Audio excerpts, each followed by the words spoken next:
Discovery Tour. So I'm going to be muted quite a bit. Hang on, let's shut that up. There we go. Going to be muted quite a bit because obviously... oh my god, why do you keep putting the volume back on? Fuck off, laptop. Yeah, going to be muted quite a bit. Because obviously it's going to be better to hear the tour than me talking over it. This will be going to YouTube as well, so there is that. So let's get on with it. Discovery Tour. Got a feeling it's going to be very interesting, especially if you're interested in ancient Egypt. So I'm muting now, but I'll be back at key points.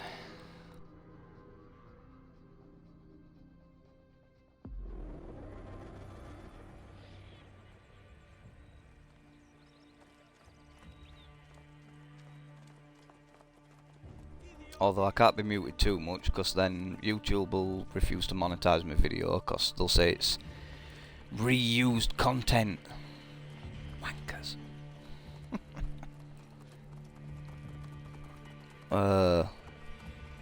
Okay, where is the start of the tour? I'm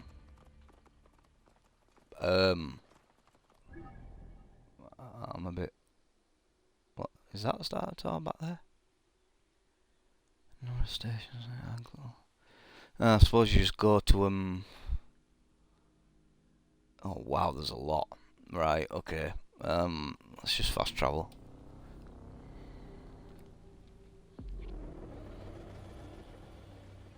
Alright, here we go.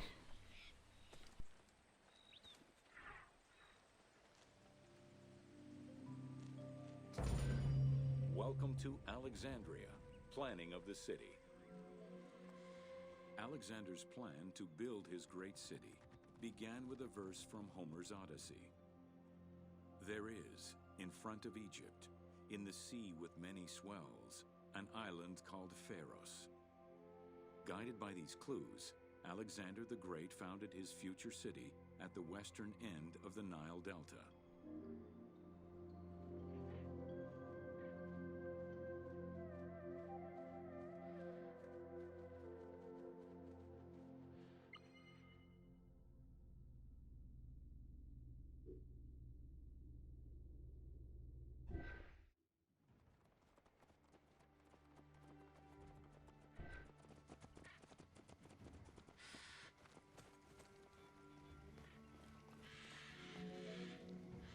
Though Alexander considered this location ideal for his great city, it presented considerable challenges.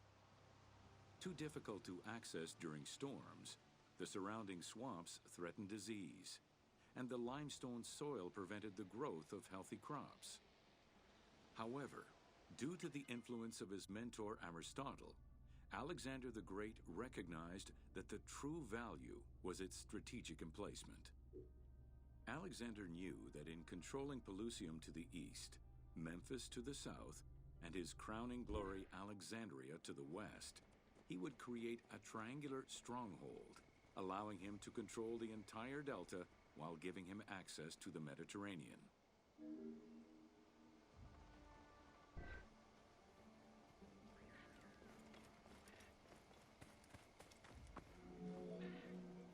The Great Walls of Alexandria had a humble beginning.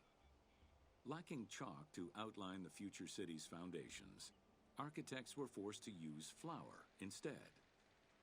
Clouds of migrating birds swept down and ate the flour, erasing the plans. This prompted Alexander to seek guidance from the oracles, who reassured him that his future city was destined to feed a large population.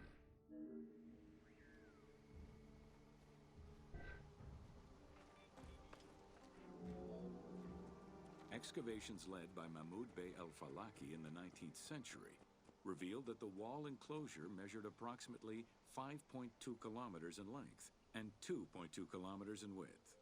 It was roughly 9 meters in height.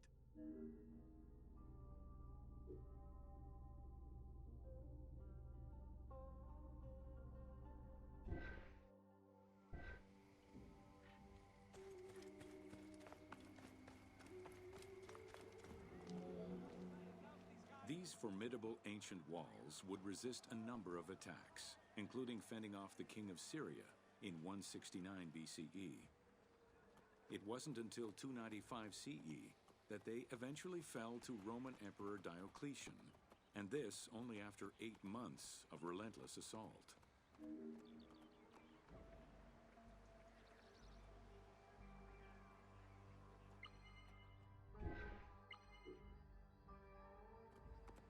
Αμάξα ελάβνης κακίστεως, αμέλισσον.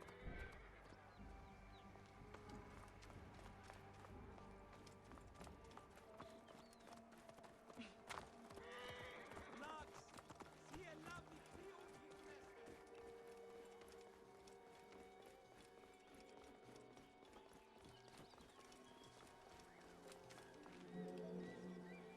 Alexandria's principal architect, Dinocrates, chose a Hippodamian grid plan. The grid maximized functionality, with wide, straight roads and canals running beneath them. Alexander recognized the military value of the city's design. The wide, parallel streets gave him optimal surveillance of the city, while allowing the unobstructed flow of troops.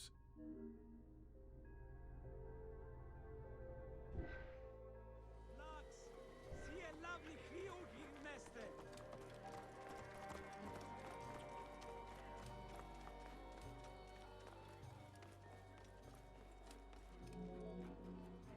A central corridor ran from the Mediterranean's north port down to Lake Mareotis to the south. Just 1 second, guys. I'll let you have a look at that, but I need to change my stream title, though. I forgot about that. For commercial trade and travel between the two ports.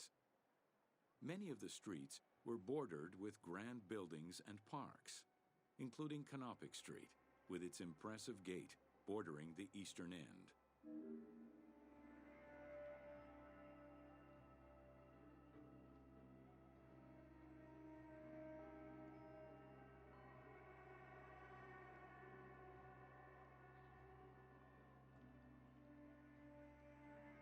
There we go. That's sorted.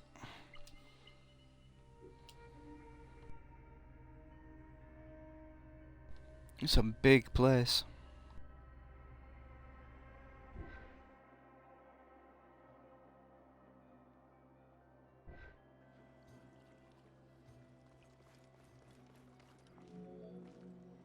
Alexandria was most likely built upon an already existing Egyptian village. Upon its completion, the Egyptians reviled the city, refusing to call it by its founder's name. Instead, they called it Raked, the building, as a mark of disdain, which was later Hellenized into Rakotis. Despite this, the name Alexandria would remain.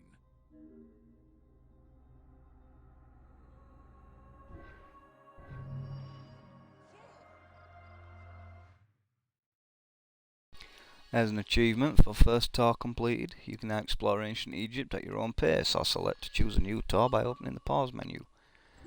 Right, we'll do that, because that's... Oh, we didn't do introduction to Alexandria first. Oh well. Don't know what order they're going, to be honest.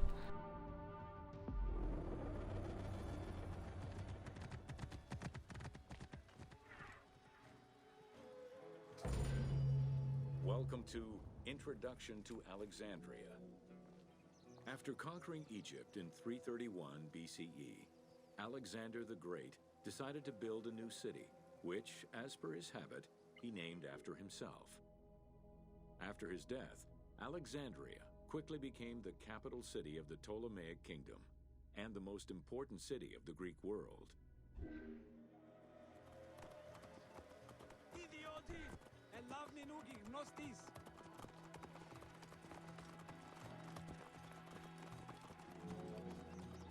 The city was built between the Mediterranean Sea and Lake Mareotis, which resulted in Alexandria becoming a crucial... That's that same picture again, isn't it? Center.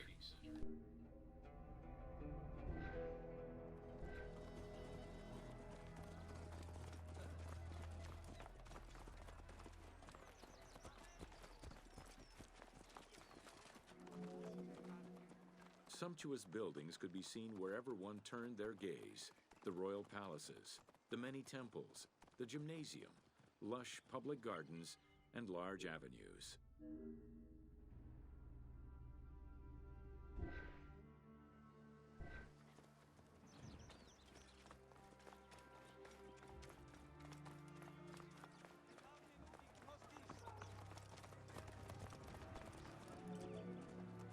With its incomparable beauty and advantageous geographic location, Alexandria attracted foreigners, intellectuals, and traders. One of the most cosmopolitan cities of the ancient world, Alexandria supplanted even Athens as the most important Greek city in history.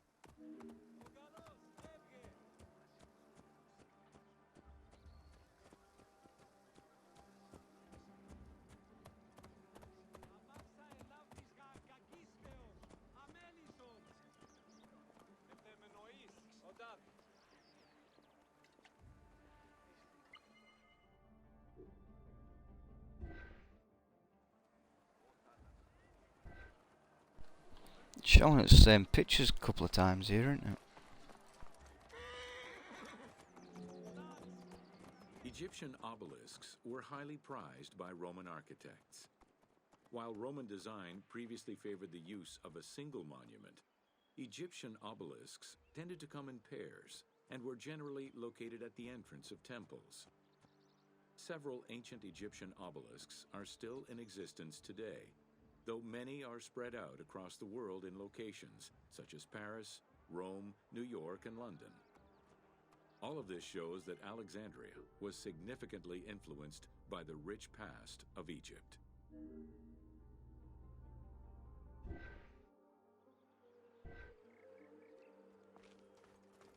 They had to put two fire pit things at the side of it, didn't it, to make it look like a cock.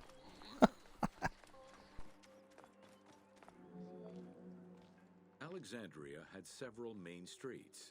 Its most famous artery was the Canopic Way.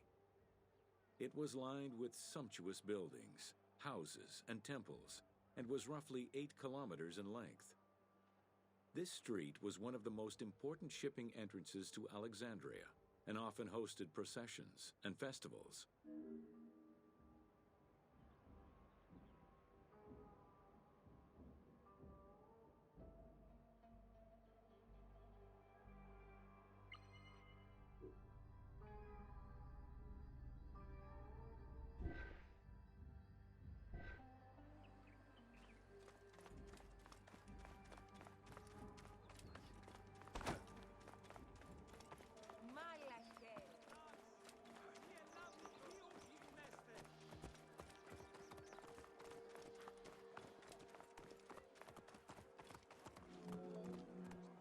The width of the street, 30 meters, was abnormally large even by Greek standards.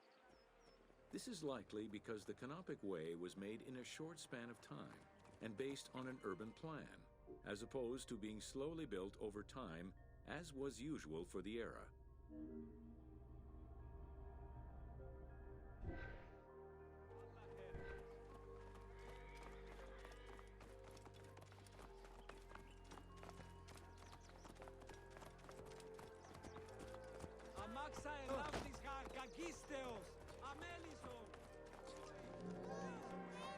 The Canopic Way originated in the western cemeteries, skirted the gymnasium, and then exited the city to head east through massive doorways towards Canopus. This structure was known as the Canopic Door.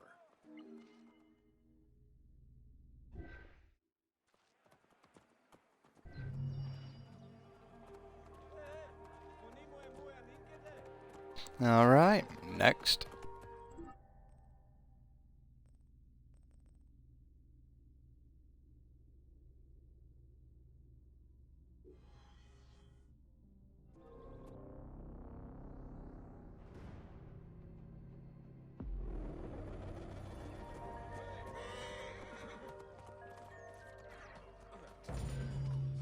Welcome to the Siege of Alexandria. Among the collection of writings attributed to Julius Caesar are his descriptions of the Siege of Alexandria, the Gallic Wars, and the commentaries on the Civil War. These archives contain information on different campaigns, the wars of Alexandria, Africa, and Spain. Each of them recounts Caesar's military activity from 58 BCE to 45 BCE. Though Caesar's documents remain a main source of information, it's important to note that the perspective is limited. It is necessary for other historical documents to be taken into consideration to provide a better understanding of events.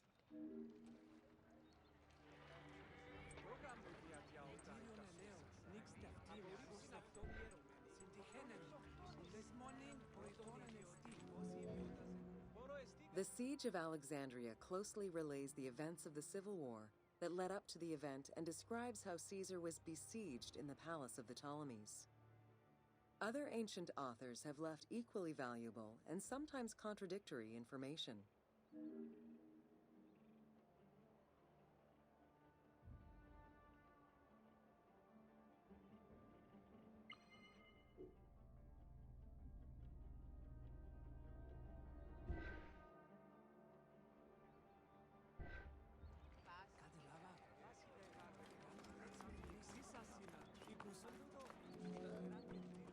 In the events leading up to the Siege of Alexandria, Cleopatra VII and her brother were fighting over control of Egypt. Young King Ptolemy XIII's regent, Pothinus, had firm control over the young pharaoh, and an outmaneuvered Cleopatra soon went into hiding. This set the stage for Pompey's arrival in Alexandria. Having lost his battle against Caesar in 48 BCE, the Roman general turned to his allies, the Egyptians, for safe harbor.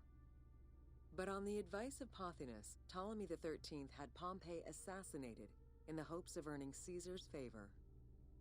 This would turn out to be a most unfortunate decision.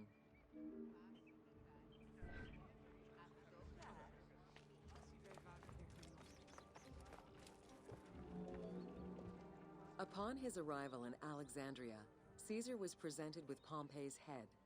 The sight of a Roman murdered by Egyptians did not sit well with him. Caesar made his displeasure clear, ordering the return of Cleopatra, and for the siblings to resolve their differences and resume their co-rule of Egypt, as per the will of their father. Neither Pothinus nor Ptolemy XIII wished to accede to this demand. While doing his best to aggravate Caesar, Pothinus secretly plotted against the Roman ruler and sent word for Egyptian General Achilles to bring his 20,000 men to fight on his behalf. While Pothinus plotted against Caesar, Cleopatra made a bold move.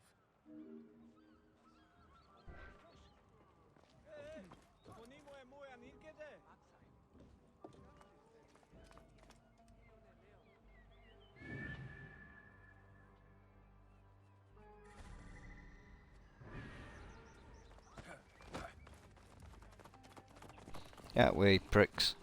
I'm on a tour here.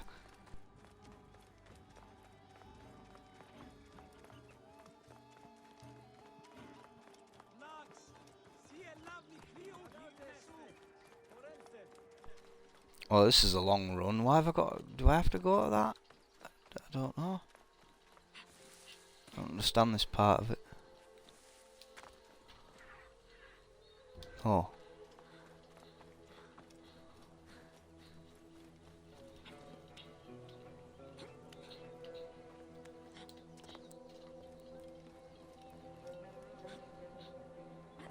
Not quite sure why it's giving me that objective marker over there. I thought this was just a tour.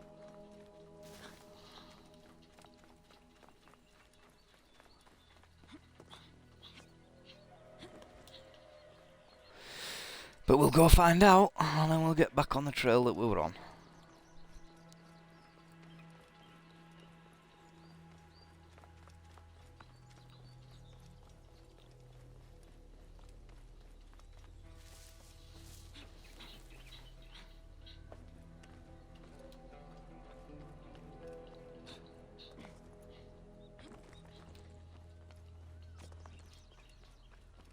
It's a long frigging way.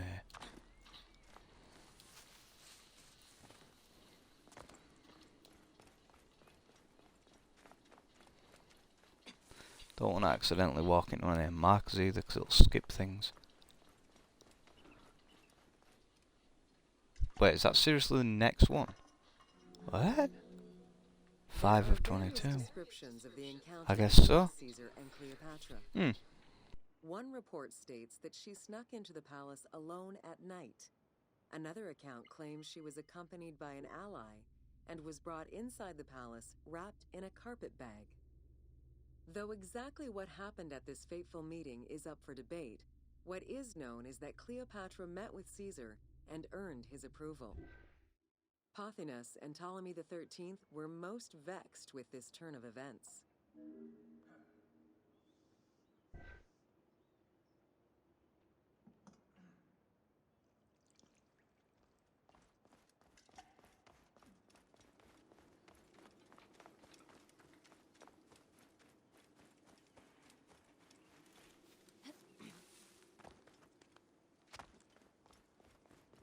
I think these point to the next one, but I don't know, I'm not 100% sure.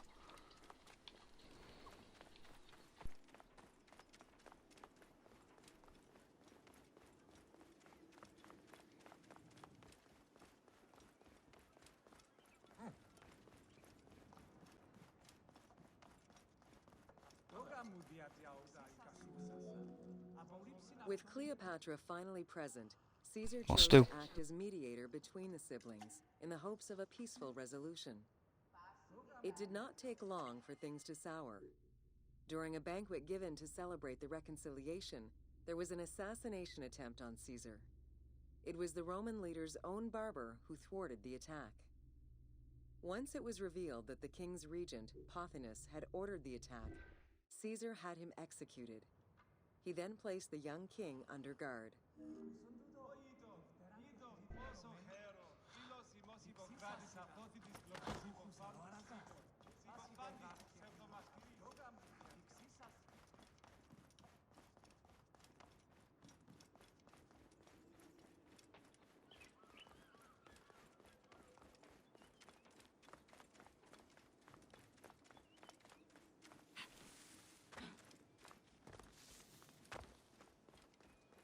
Yeah, I guess they do point to the next one, because that was 6, last one was 5, this has got to be 7 then. Yeah. Caught within the palace with roughly 4,000 troops, and with the knowledge that the arrival of enemy forces was imminent, Caesar sent for help from Syria, Rhodes, and Cilicia. He ordered his men to dig a ditch around the palace and build a wall leading to the harbor.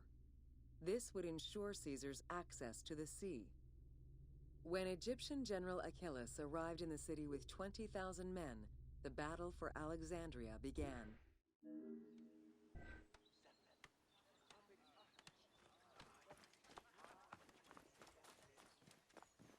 That's interesting, but I think the most interesting bit's going to be when we get to pyramids. It's obviously going to be the most interesting bit.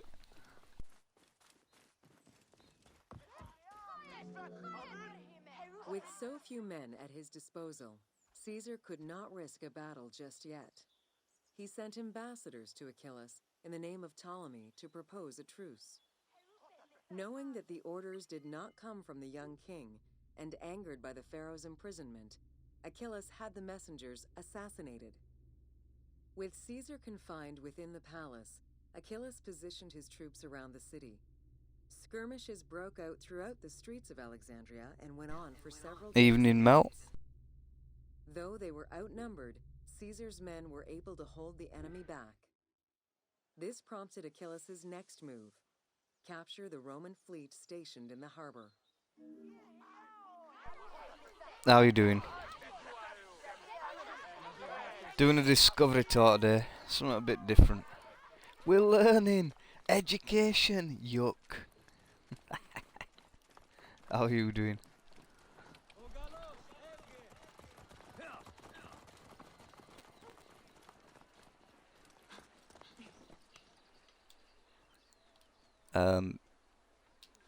Climb, dickhead.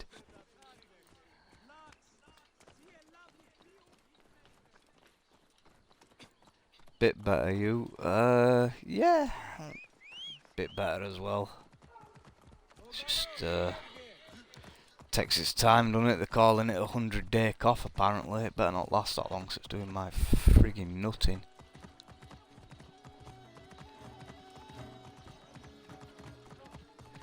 Glad you're feeling a bit better though. Takes time. A lot of time.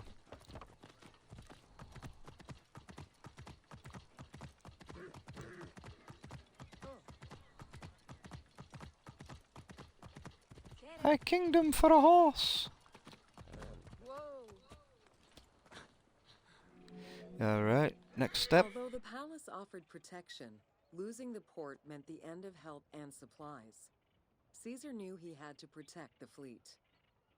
While he and his troops succeeded in regaining control of the port, he knew it would be impossible to sustain.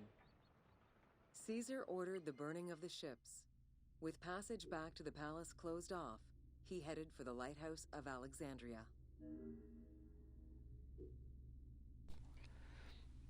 Just gonna suck for a while. Yep, it is a long while as well. A long while.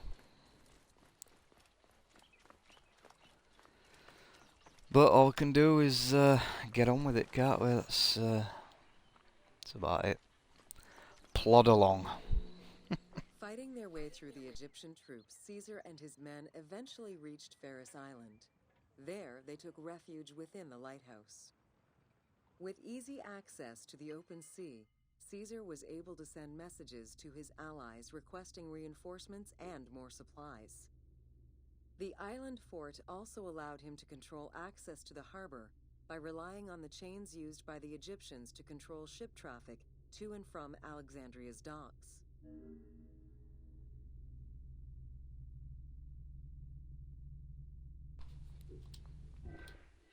Is the game loud enough for you, Mel? It sounds really quiet on my end when she's talking.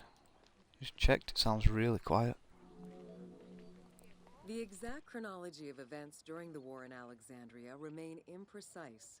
Conflicting accounts raise questions as to when, and even if, the Great Library of Alexandria was burned down at all. One account states that during the fighting, docks and warehouses were burned, and this was the fire that spread to the library. In another account, when Achilles cut off the harbor, Caesar had to leave the safety of the palace to defend his ships. As the enemies battled across the port, their arsenals set ships ablaze, and this destruction spread to the library. It's not too quiet, but quieter than usual.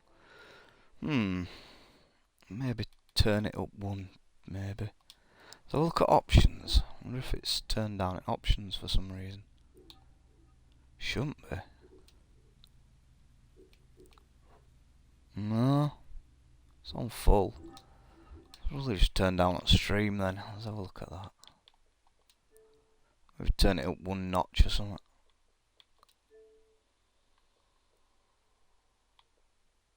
There we go.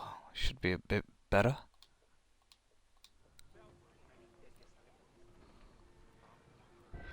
Right, where now? Right there. In either case, the Great Library was not completely destroyed. Experts point out that its location was too far from the harbor, and much later texts refer to the Great Library as being intact. Warehouses near the harbor contained manuscript copies awaiting export, and it is more likely that these documents were destroyed than the Great Library itself.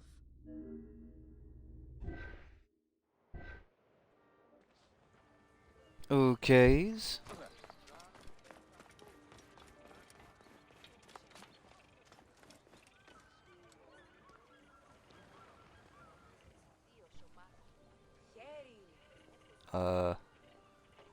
What am I doing? Guess there's little things like that on the way around, but I don't know. The destruction of the Great Library may have been due to a number of fires over the ages. Its end was probably closer to the 4th century CE, when the Christian Emperor Theodosius I ordered the closure of all pagan temples. While some documents survived after being moved away, it remains unclear just what knowledge may have been lost.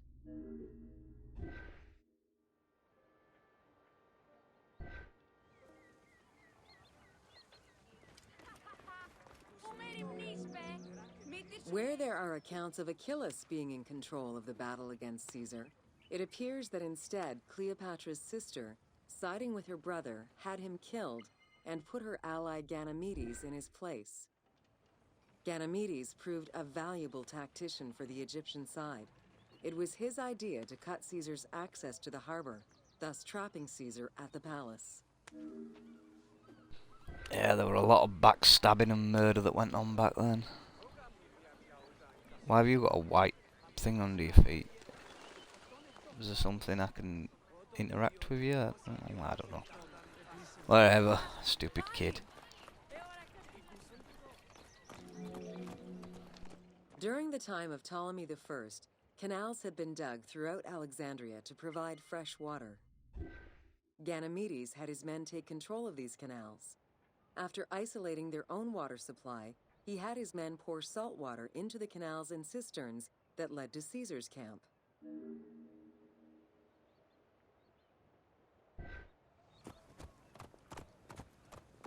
Alright. Looking forward to getting to pyramids, to be honest. It's going to be a lot more interesting than this bit, I reckon. Still quite interesting, though.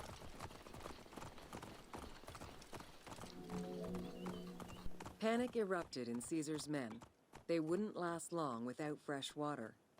Recognizing that the porous limestone could help them, Caesar and his men dug wells to restore their water supply. Days later, the 37th Legion, comprised of Pompey's soldiers, arrived by ship.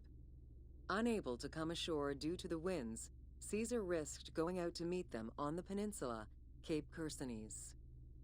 When the enemy learned Caesar's location, they rushed to intercept.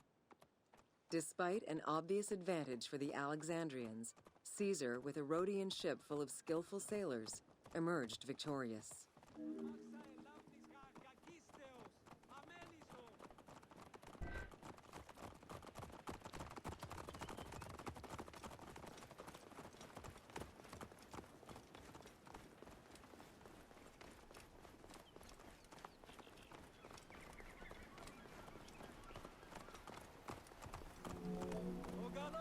With help from the Allied ships, Caesar's victory enabled him to push the Egyptians back and secure the lighthouse.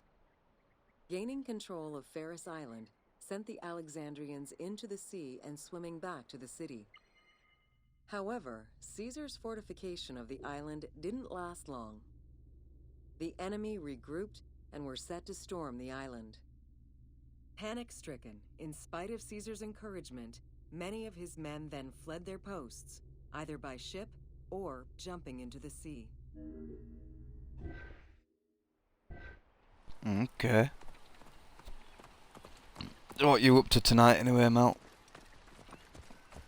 Doing any gaming or got what else planned or anything?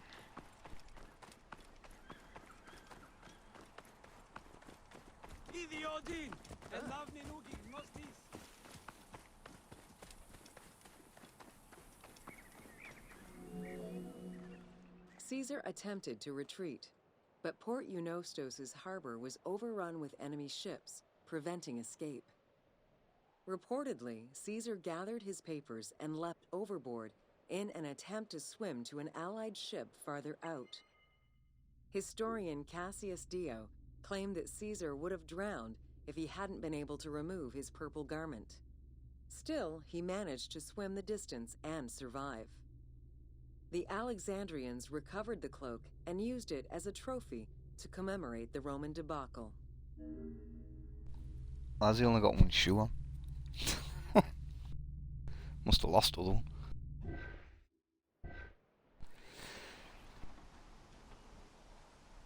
Stupid cough.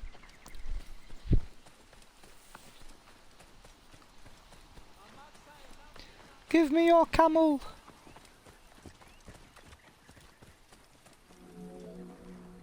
Unhappy with Ganymedes and wanting their king restored, the Alexandrians approached Caesar with a compromise.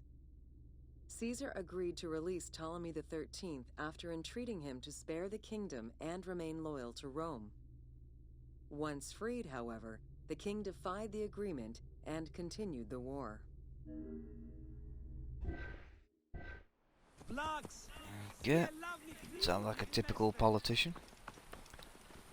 Defying agreements. On to the next one.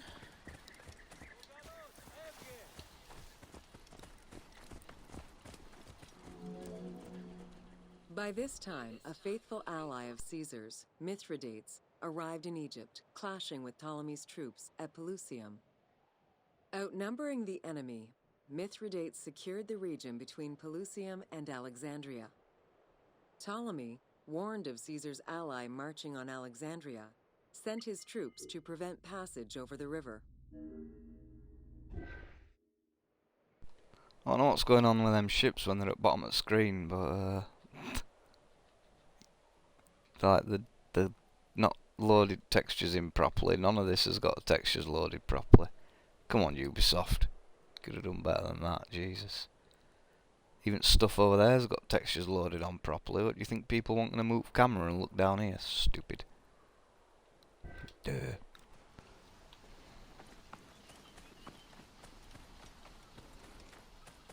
It's even low res now. What's going on here? Ubisoft strikes again. Mithridates warned Caesar in time, and the two groups confronted the armies of Ptolemy in the Delta.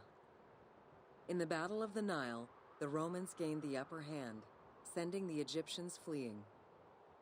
In the tumult and panic, King Ptolemy XIII drowned in the Nile.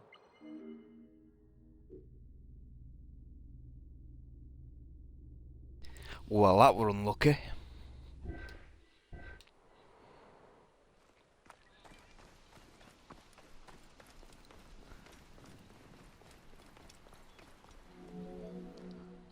After the siege ended, Cleopatra VII married her younger brother, Ptolemy XIV, enabling her to reign over Egypt until 30 BCE. Okay, viewer. Under her rule, Alexandria settled into its position within the Roman Empire, and eventually surpassed Athens as one of the most important cities in the Roman Empire. Julius Caesar remained in Egypt for a short time. He and Cleopatra would later have a son named Caesarion.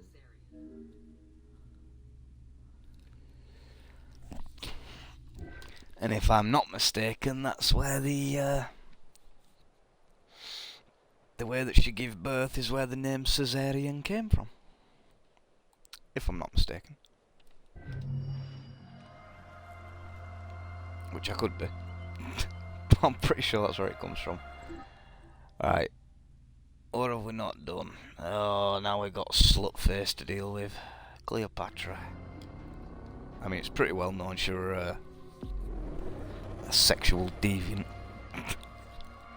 She was a ho-ho-ho. Welcome to Cleopatra, Queen of Egypt. Queen at Red Light District, more like. Cleopatra VII Theophilopator ascended the throne in 51 BCE at the age of 18. Though her early attempts to maintain power were often challenged, she eventually prevailed and became the sole ruler of Egypt.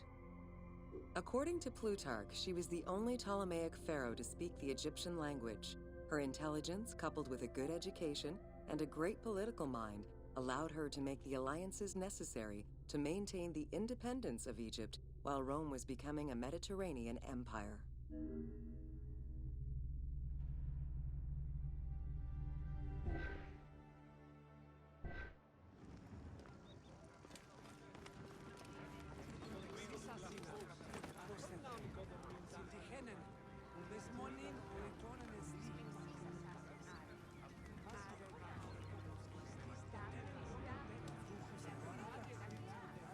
Did sand just come out of her ass crack?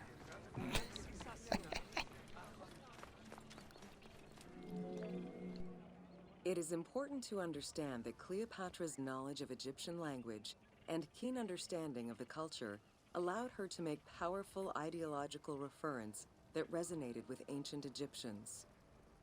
By associating herself with the goddess Isis, the divine mother, great of magic, and repository of divine essence, Cleopatra firmly established herself as the protector of the two lands, and legitimized her place on the throne.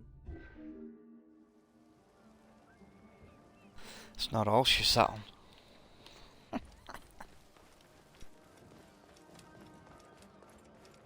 More pricks in a pincushion, that lass.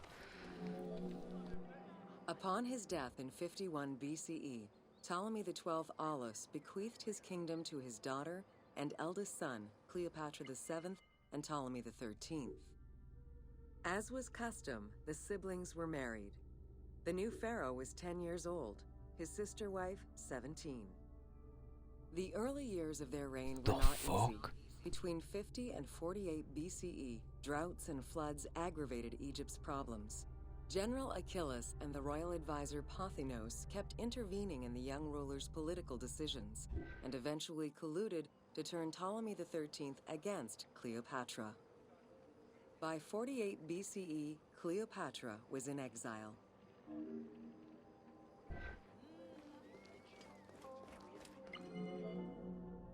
During Cleopatra's exile, the Roman Empire was not without its own internal conflict.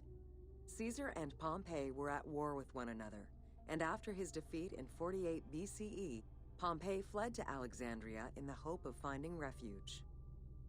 This turned out to be an unwise decision. Listening to his advisors, Ptolemy XIII elected to have Pompey assassinated, his head kept as a gift, in the hopes of acquiring Caesar's favor. This gambit backfired. Instead of earning approval, the murder of a Roman greatly angered Caesar.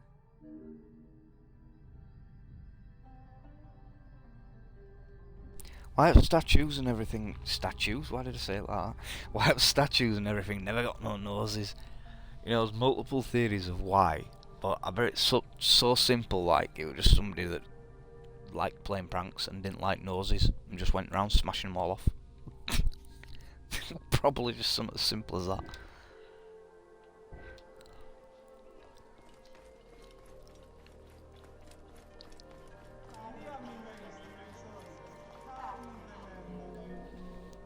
Cleopatra, aware of Caesar's anger against Ptolemy for the murder of Pompey, decided to take advantage of the situation. She returned to Egypt in secret, hoping to establish an alliance with one of the most powerful men of the time. Outside of the legend, where she had herself smuggled into his quarters in a carpet, what exactly happened during that fateful meeting remains a mystery. However, Caesar seemed to see a better ruler for Egypt in Cleopatra than in her young and too easily influenced brother. Invoking Ptolemy XII's will, Caesar attempted to mediate peace between the siblings.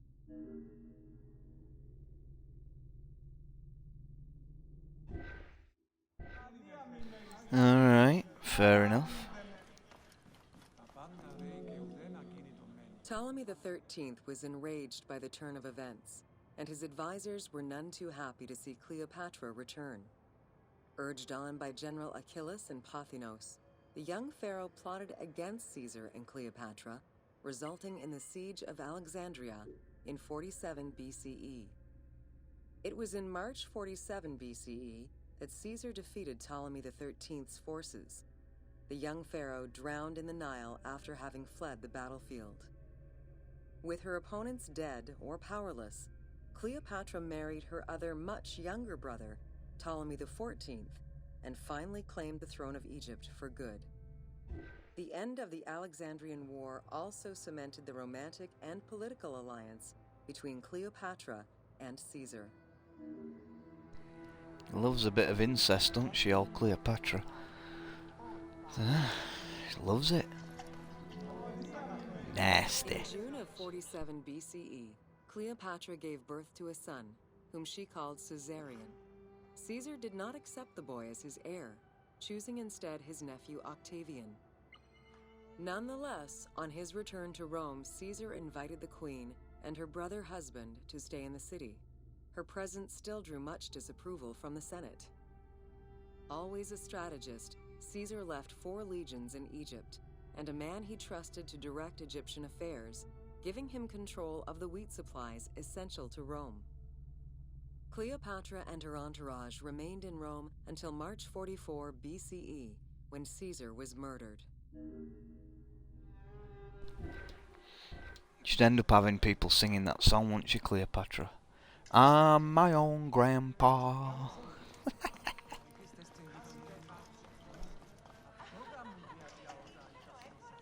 Tonight, I'll be a nasty girl. Dirty bitch.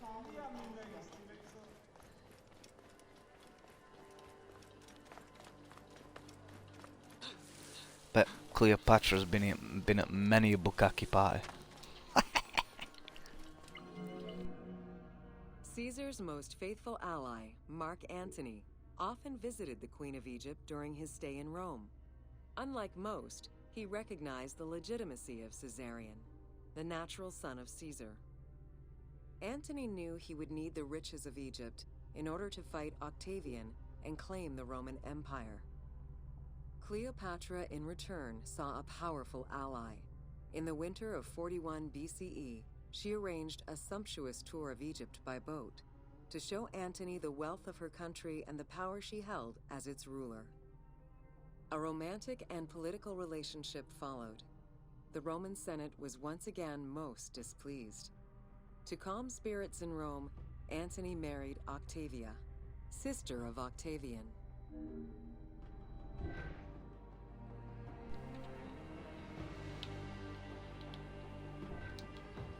Slutty, slutty.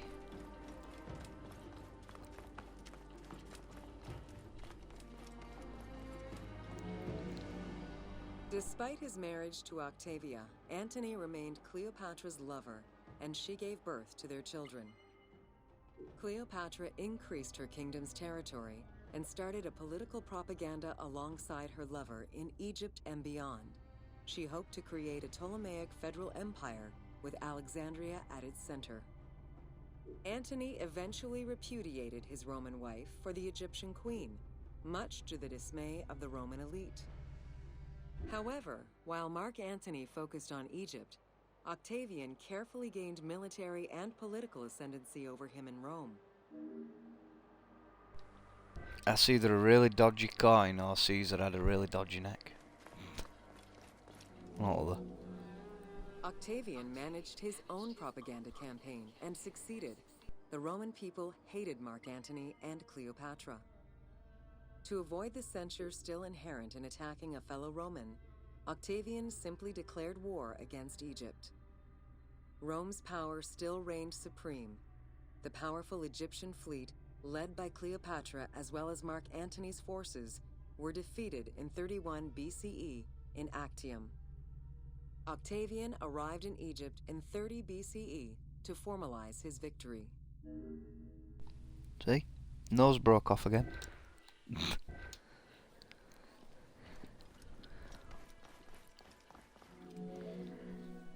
The following events remain difficult to confirm due to the many versions and legends around them. It is believed that after hearing a rumor about Cleopatra's suicide, Mark Antony committed suicide himself. He was brought to the queen as he slowly passed away. Knowing that Octavian would have her chained and paraded through Rome in defeat, Cleopatra planned her own suicide. She most likely killed herself with arsenic, though admittedly, the version where she uses an A.S.P to deliver a fatal bite may be considered more dramatic. What happened to the body Cleopatra is still a mystery. A bad actress, isn't she? She just moved. Yeah, couldn't show that picture for too long, guys. You know what YouTube's like. There was a titty in it. Alright. Let's go look at the pyramids. Where are we? Let's have a look over on this. Let's have a look. Giza. What's happening, Giza?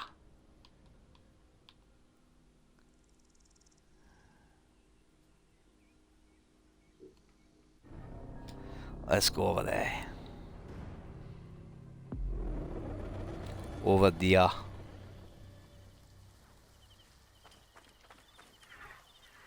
Let's read about, learn about Khufu. Welcome to Khufu's funerary complex.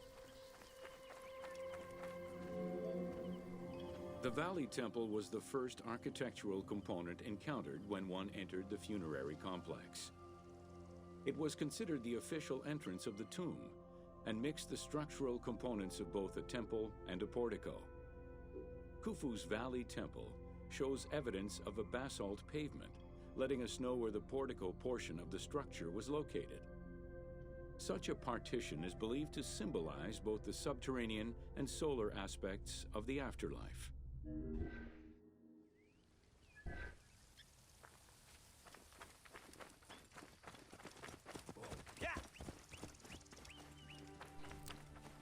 Let's see if they tell the truth on this, or if they lie to us and tell us that mummies were found in pyramids. Let's see. Khufu's causeway ran from the floodplain up to the plateau, linking together the Valley Temple and the Mortuary Temple. A traditional causeway presented itself as a paved path, enclosed by walls and often roofed. Same picture again. You're getting lazy now, Ubisoft. Same picture twice in a row. Lazy.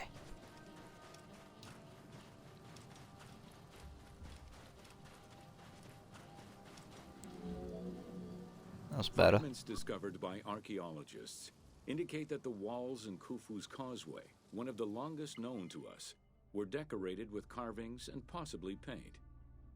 Depictions show a great variety of themes: stars on the ceiling, accompanied by scenes of battles on the walls. Other engravings depicted the creation of the complex by illustrating craftsmen at work.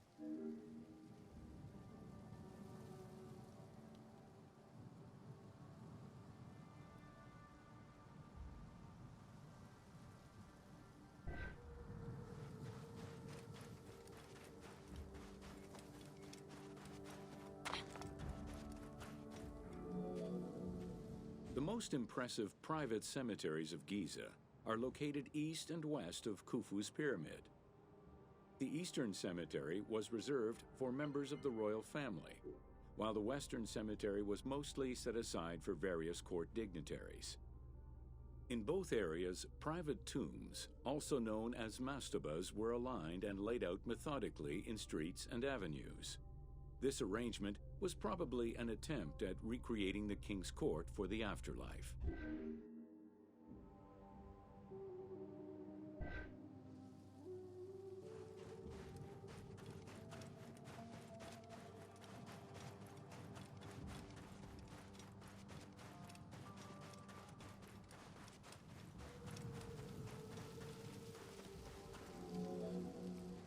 To the east of Khufu's pyramid reside three smaller constructions, the three Queen's Pyramids. A sloping passage led from the ground surface to a burial chamber, cut out of the bedrock and lined with masonry. If it seems quite certain that these monuments were intended for Queen's burials, the identity of the original occupants is hard to assess. Same picture again, honestly, come on. The northernmost pyramid was most likely meant for Queen Hetepheres, who was believed to have been Khufu's mother. However, in 1925, her actual tomb was discovered nearby by accident. It was hidden at the bottom of a deep masonry pit in an underground chamber. Within the concealed chamber, Egyptologists discovered the most complete royal funerary equipment, dating from the Old Kingdom, though her body was missing.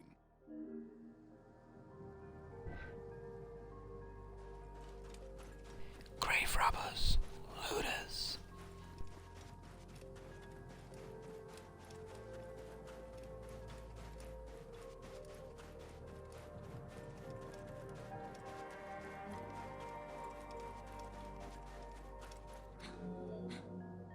Within the vicinity of Khufu's pyramid, Egyptologists have uncovered 7 boat pits. The exact function of such boat-shaped pits remains unconfirmed, though one can easily conjecture that it was symbolic in nature. The boat pits being located at the eastern side of the pyramid, at the precise spot where the resuscitated king was supposed to reappear, could constitute evidence to support such an assumption.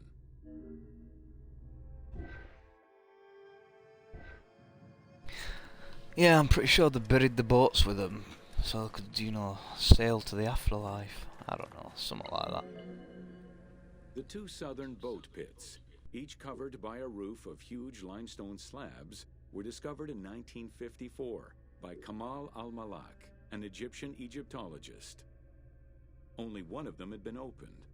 1,224 boat parts made of cedar wood were retrieved one by one and patiently reassembled by the master restorer Ahmed Youssef.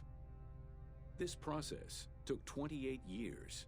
Youssef worked by following lines of mortise and tenon joints and by stitching parts together with vegetable ropes, all in order to keep the design as authentic as possible. Look at that, so that it just shows you how old a mortise and tenon joint is, and they still hold up today. Still a really good joint to use on woodworking projects. The Greek term pyramidion refers to the capstone of a pyramid or the tip of an obelisk. In ancient Egyptian, both components were called ben-ben. This word was also used for a specific kind of food, a cone-shaped offering made of bread. The pyramidion was intended to be a miniature reproduction of the pyramid, making it equal to the monument itself in symbolic importance.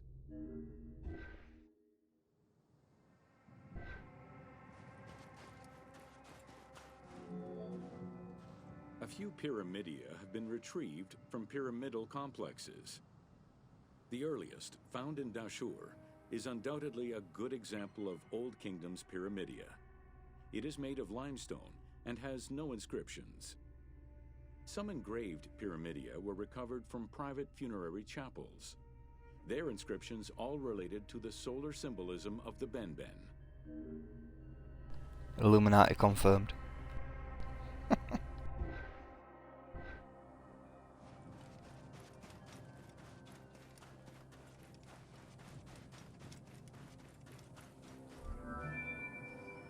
The pyramidia of the pyramids of Giza were never recovered.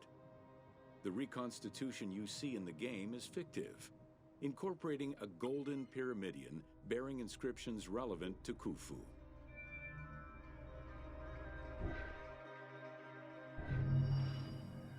Okay, so how do they actually know they were capped with gold then if they were never recovered? That was my question. That would be my question. I'd also gotta climb the pyramid to get to them top ones. I do that in the game. I don't want to do it in here. I suppose I could just fast travel.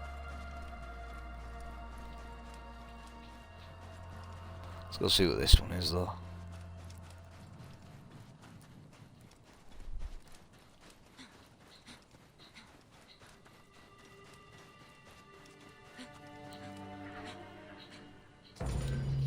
Welcome to Khafre's funerary complex. Since the very beginning of the 4th dynasty, mortuary temples were built adjacent to pyramids on the eastern side. Such a location, facing the rising sun, as well as the world of the living as a whole, held an important symbolic meaning, for it was within the mortuary temple that kings were revived through daily rituals. That's that same picture again, just zoomed out. You're taking piss now, Ubisoft. Come on. You think we're stupid? Gotta give it to them though. A cool way to learn about history. In its standard form, a mortuary temple was divided into two parts. A front area which consisted of a vestibule and a courtyard, and an area in the back where all sacred elements were located. The back of the temple incorporated several Can anybody read hieroglyphics? including an inner sanctuary with a false door, which allowed the soul of the pharaoh to travel between the world of the dead and the world of the living.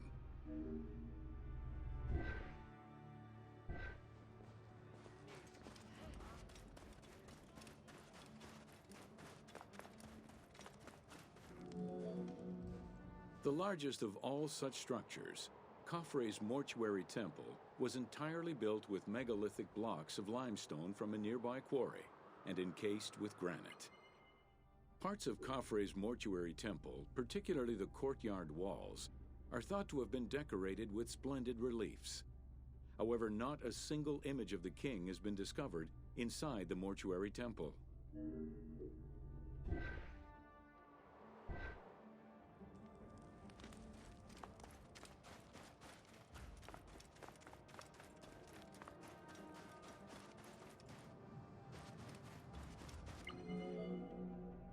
Khufu's direct successor, Jetafre, followed the custom which required each king to establish a new site for their funerary accommodation, and chose Abu Rawash as his last resting place. When the time came to build his own funerary complex, Khafre, also one of Khufu's sons and the successor to Jetafre, broke with tradition and returned to Giza. Not only did Khafre thumb his nose at tradition, but he did so in a way which he hoped would allow him to overshadow his father's most important monument. He wasn't a pharaoh. He was a pirate. You know how I know that? He's got a parrot on his shoulder. Patience of eight. Patience of eight.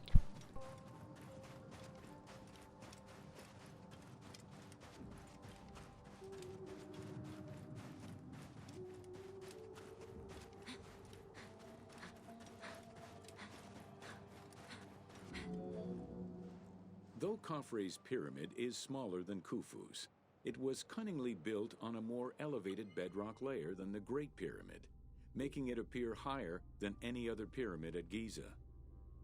Today, Khafre's pyramid is the only one among the three at Giza that still has the upper part of its limestone casing. So there you go, now you know. Khufu had a bigger one.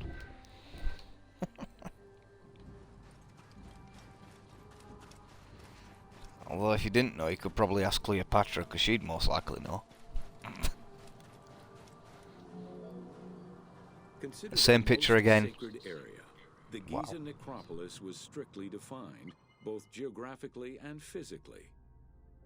An 8-meter thick Tura limestone wall completely surrounded the Great Pyramid. The only way inside would have been through the mortuary temple.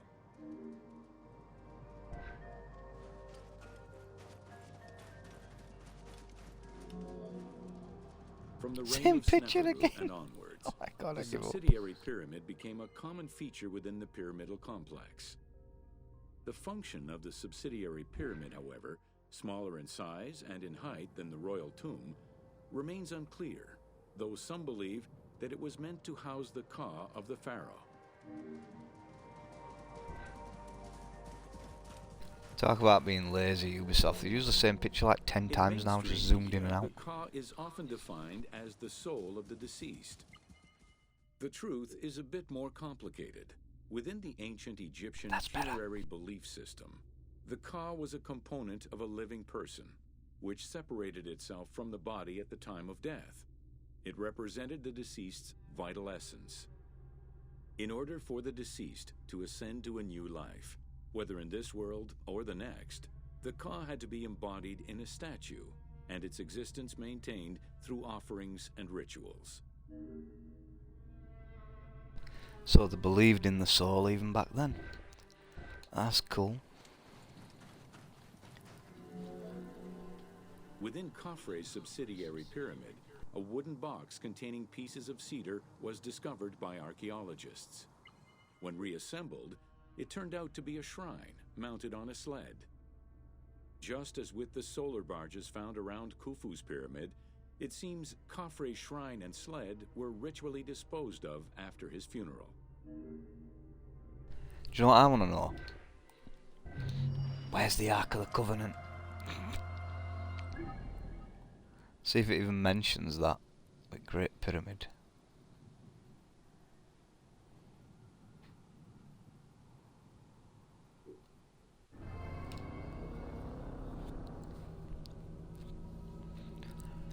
We all know now, come on, the pyramids were used to generate electricity.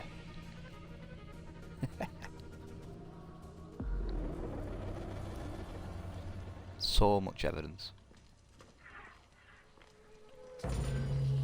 Welcome to the Great Pyramid of... At the entrance of the ascending passage are 3 granite flagstones estimated to weigh up to 25 tons each. They were used to protect the Great Pyramid from thieves. Undaunted by the granite blocks, the thieves simply dug into the softer limestone around them, thus creating the robber's entrance. Well, that wasn't very smart, was it? Big limestone blocks and then surrounded by soft shit that you can easily just dig through. Not very smart. While in reality the robber's entrance is one single cavity which leads to both passages. In the game, the team created individual accesses to either passage. As such, in the game, one entrance leads to the ascending passage, while another leads to the descending passage. Okay. The ascending passageway of the Great Pyramid provides a direct path into the Grand Gallery and is accessed 30 meters from the entrance along the descending corridor. Both corridors have similar dimensions and are designed with the same 26-degree incline.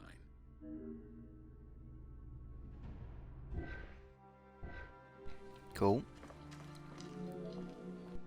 The ascending corridor has smooth masonry on its walls, and the layout includes many trapezoidal stones.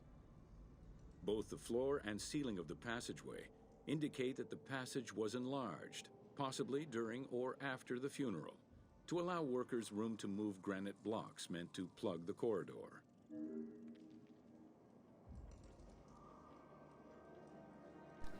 It's also been discovered recently that they had water flowing through them. You know, goes in line with the electricity generating thing, but Zahi Hawass won't allow you to know that. Prick. The Grand Gallery's purpose is still debated among experts. It may have been intended to align with the stars, act as a buffer to protect the King's Chamber, or simply to facilitate the transport of the granite blocks used inside the pyramid. Access to the Queen's Chamber was at the beginning of the Grand Gallery.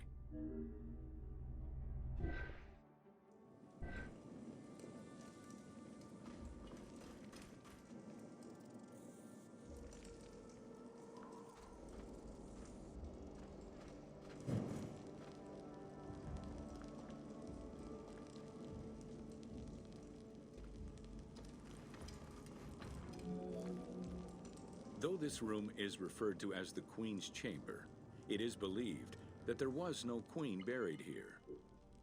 Based on their knowledge of earlier pyramids, Egyptologists believe it was more likely intended as the king's serdab, a chamber meant to contain the Ka statue, which would in turn house the king's spirit.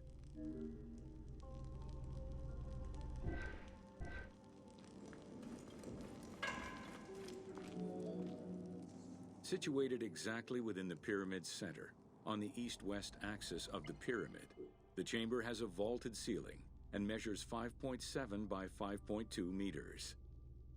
In the eastern wall, there is a niche tucked away in a small corbelled archway, which may have originally held the Ka statue. Behind this niche is another smaller hole, possibly dug out by thieves in search of further treasure. Robbing bastards. In the 19th century, 2 shafts were found running through the north and south walls. They each run in a horizontal line for 2 meters before sloping upward, and both are closed off with limestone blocks fitted with copper handles.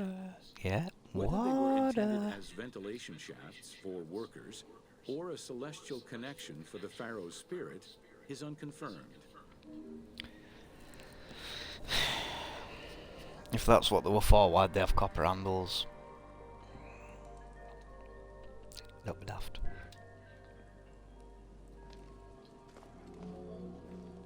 A recent scan of the room indicated the presence of an unknown cavity hidden behind the north face of the walls over the descending corridor.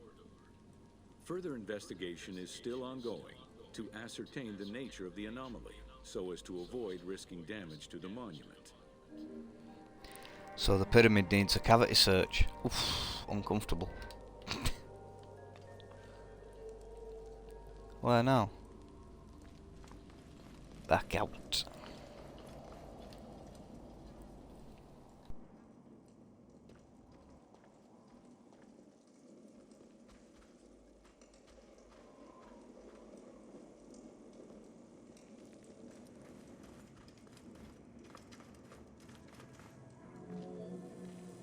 Khufu's architects were possibly influenced by earlier rhomboidal pyramids when designing the gallery. It is the longest corbelled vault ever built, measuring 47 meters long and 8.6 meters high. The walls were made to taper inward, allowing for better distribution of weight. As a result, the ceiling measures just over a meter wide at its highest point. Though this construction technique is present in other pyramids, few have the same precision and stability.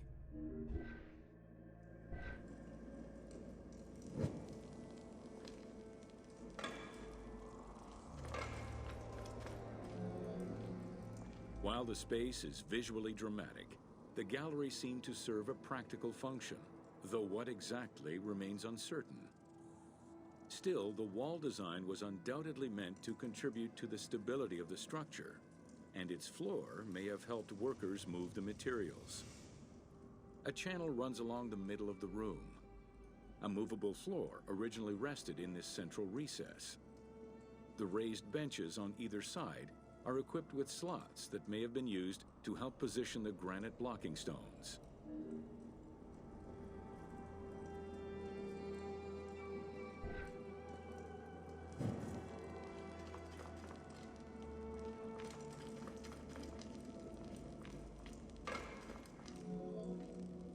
At the end of the Grand Gallery is the entrance to the antechamber leading to the King's Chamber. Directly above, there is another narrower horizontal passage that connects to the top of the King's Chamber and allow the workers access to the weight relief rooms.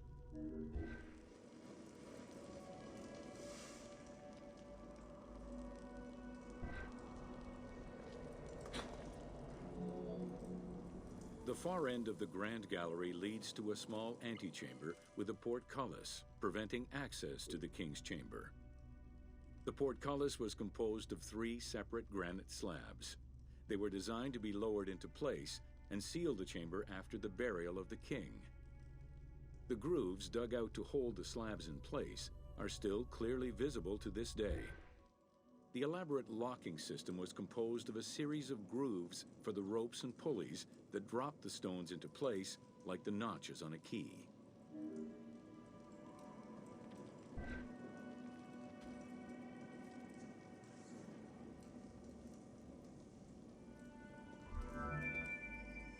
For the purposes of the game, the team elected to remove the portcullis slabs in order to grant the player access to the King's Chamber. In reality, workers would have backed out of the room after the funeral, lowering each slab into place behind them one at a time. Each of the 3 stones were smashed by looters centuries later, and evidence of their break-in is still evident. The King's Chamber is built entirely out of red granite. The King's Chamber measures 5.8 meters in height.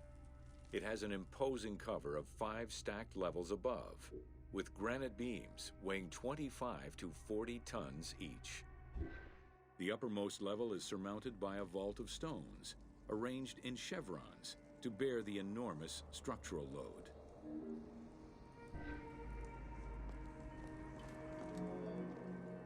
As in the Queen's Chamber, 2 shafts extend out from the room towards the north and south faces of the pyramid. They measure nearly 64 meters until they are blocked by copper-handled granite plugs. Some experts in the culture of the Old Kingdom believe that the shafts were thought to lead the king's soul to the stars, with the incarnation of the pharaoh as the god Ra, represented by the northern well, and the god Horus by the southern well.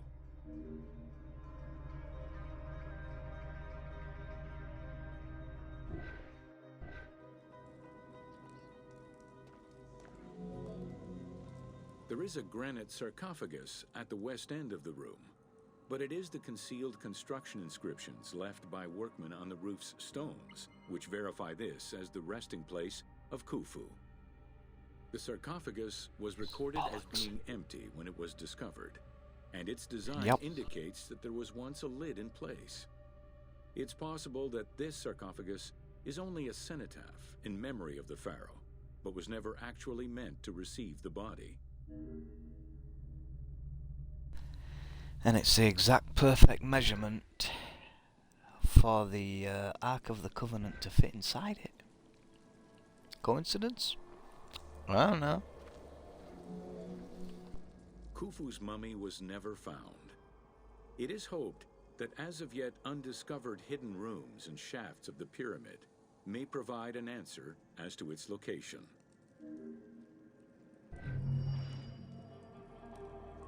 You won't be finding a mummy in the pyramid. No mummy has ever been found in the pyramid.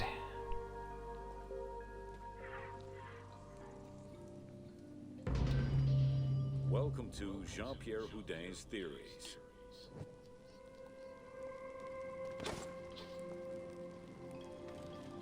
Treasure! The team wanted to provide players with a sense of exploration and discovery, particularly within the Great Pyramid. As such, a decision was made that the internal design of the monument in the game would reflect Jean-Pierre Houdin's theories. While the antechambers of the king's tomb have yet to be discovered, Houdin posits that this is merely due to a unique design, placing the pharaoh's tomb at the center of the pyramid. The entire tour you are about to take was designed along Houdin's hypotheses. Okay.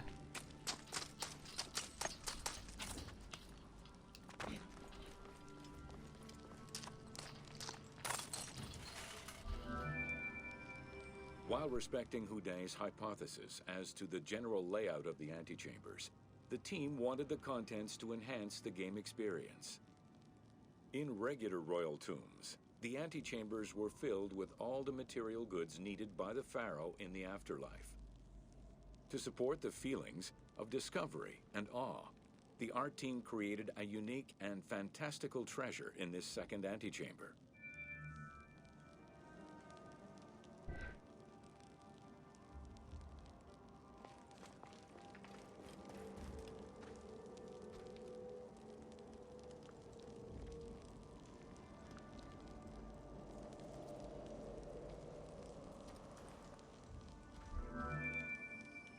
Houdin theorized that the ascending corridor and the Great Gallery were used by the workers to haul hoist the heavy beams above the king's chamber.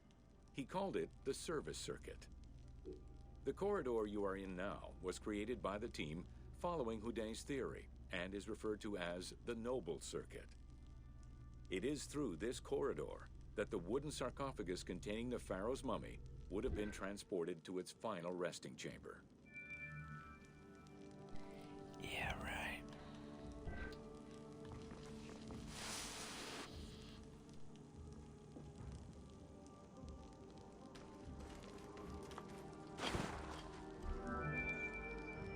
With this structure in mind, one can easily Some assume silica that there, the ain't it? pyramid's entrance would have been connected to the two antechambers.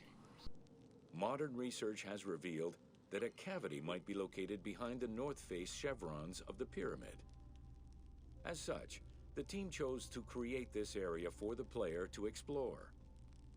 Here is where Houdin believes that the priests and nobles would have exited the pyramid after the burial ceremony.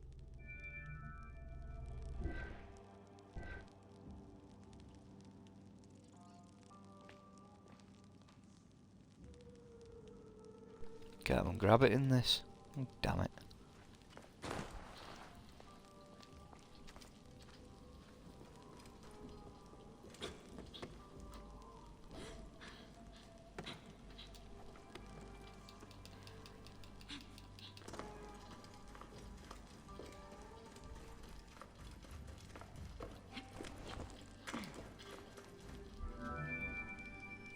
Many theories regarding the construction of the Great Pyramid rely on the usage of external ramps. However, Houdin believes an external ramp would have been too steep for the upper portion of the pyramid. This is why he posits that there were two ramps, an external ramp for about half of the height of the pyramid, which then became an internal ramp for the second half.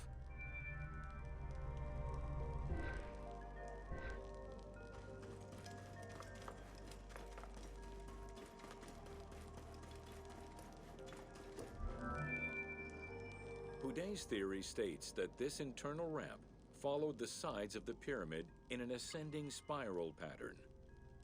A notch discovered in the edge of the Great Pyramid, known as Bob's Room, seems to support this theory. Located at the corners of each edge of the pyramid, these large rooms would have allowed workers to turn the stone by 90 degrees, allowing them to continue the ascent. The team chose to create rooms such as this one, bringing Houdet's hypothesis to life.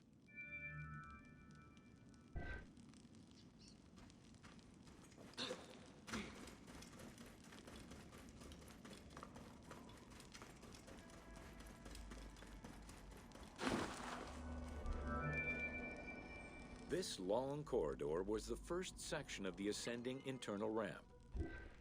Through it, the blocks used to build the Great Pyramid would have been carefully moved upward and then turned at each edge of the pyramid in order to continue their ascent.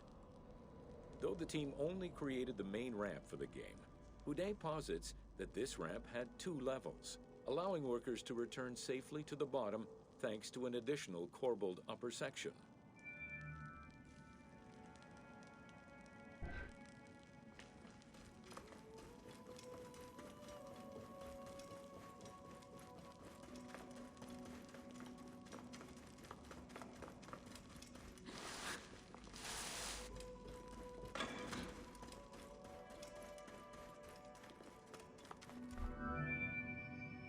According to Houdet, the start of the inner ramp was located at the base of the southeastern face of the pyramid.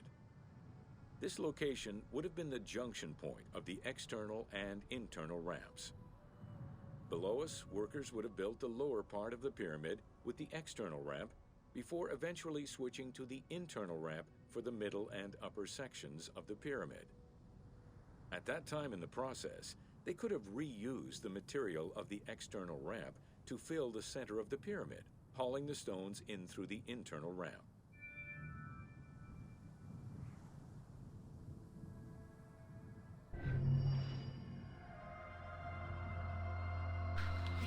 Oh, well, quite interesting.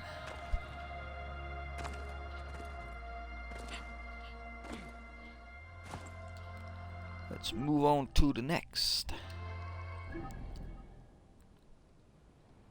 Do this one. Subterranean levels.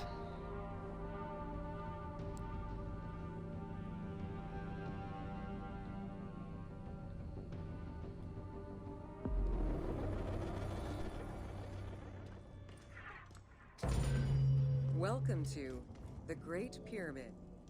From the original entrance of the Great Pyramid, there is a passage leading to the subterranean chamber. Its walls were carved out of the existing rock of the plateau and then covered in a fine, unmarked limestone. The descending passage has a steep 26-degree downward slope. Narrow and with a low ceiling, this pathway is long and challenging. Like my life.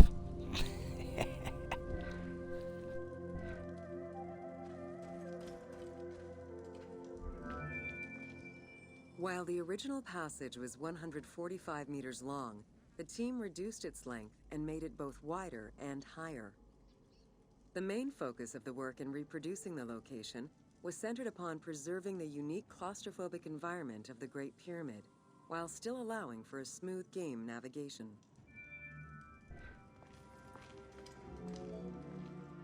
The well shaft was a 58-meter vertical passage that connected the descending corridor to the grand gallery above. An adjacent grotto may have originally been a small natural well in the bedrock that was enlarged during the tunneling. Whether the grotto was intended for another purpose is uncertain.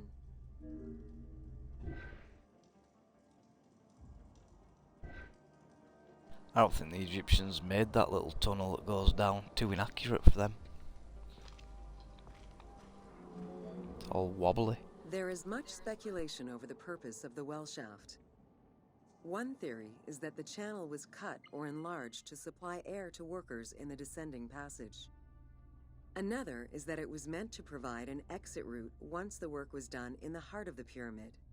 Without the well shaft, workers would have been trapped inside forever when the Grand Gallery was sealed. The opening at the bottom of the well shaft was most likely sealed by exiting workers to camouflage the passageway. And how do you know looters didn't dig that shaft? It just seems too wonky for Egyptian engineering. Doesn't make sense. There is a subterranean chamber at the end of the descending corridor, 30 meters below the Giza Plateau surface. Dug directly into the bedrock, the space is wide with a ceiling 3 meters in height. Its floors and walls are rough and uneven, indicating that it was never completed. At the south end of the room, there is another narrow corridor, similar to the others, though it abruptly ends after roughly 20 meters. Yeah, they were gonna probably dig the same thing at the other side, but never finished it. That'd be my guess. But I don't know. The chamber also contains an 11-meter pit near the east side. It's unclear what this may have been used for. In the game, this well leads to a fictive underground complex containing key game-related mysteries.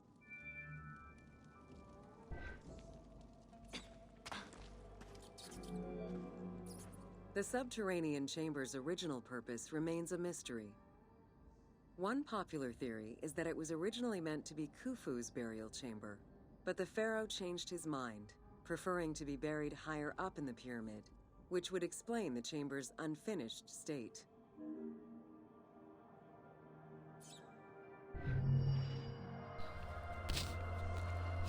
Could have been friggin' anything. Nobody really knows, do they?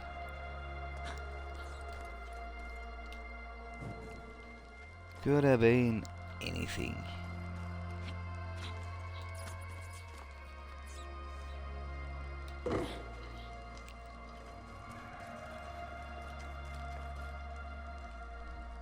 I've not even got through here yet on game. That probably comes later. Alright, let's have a look. What's this? What is this?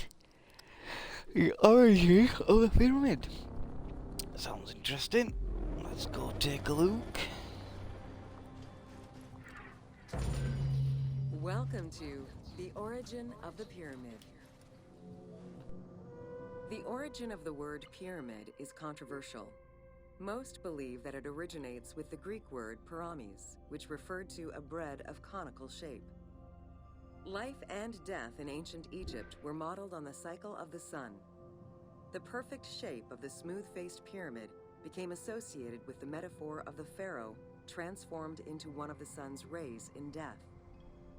Pyramids represented the Benben, the primordial mound of the Heliopolitan creation myth. These stories permeated every aspect of Egyptian life to a greater or lesser extent.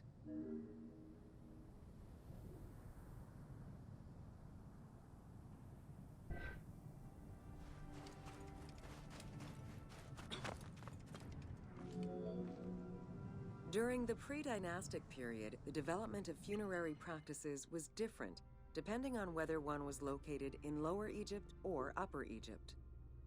Well before the pyramid, there was the burial pits. It is on the site of Merimde Beni Salome in Lower Egypt that we find the oldest funerary site, dating back to 5000 BCE. Study of the tombs revealed that the bodies of the deceased were deposited in a shallow grave in a fetal position.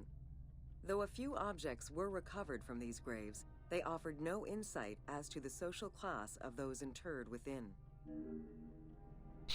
He's missed a couple of meals, hasn't he? Talk about Leatherface, he's leather everything.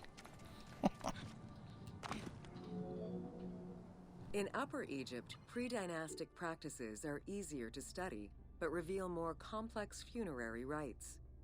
They are divided into two cultural phases, Badarian and Nagada. The Badarian phase ranged from 4400 BCE to 3800 BCE. Small necropolises were discovered on the outskirts of villages, revealing the emergence of a funerary cult. The bodies of the deceased were lowered into an oval grave and covered with goat or gazelle skins. Items needed in everyday life were added alongside the body.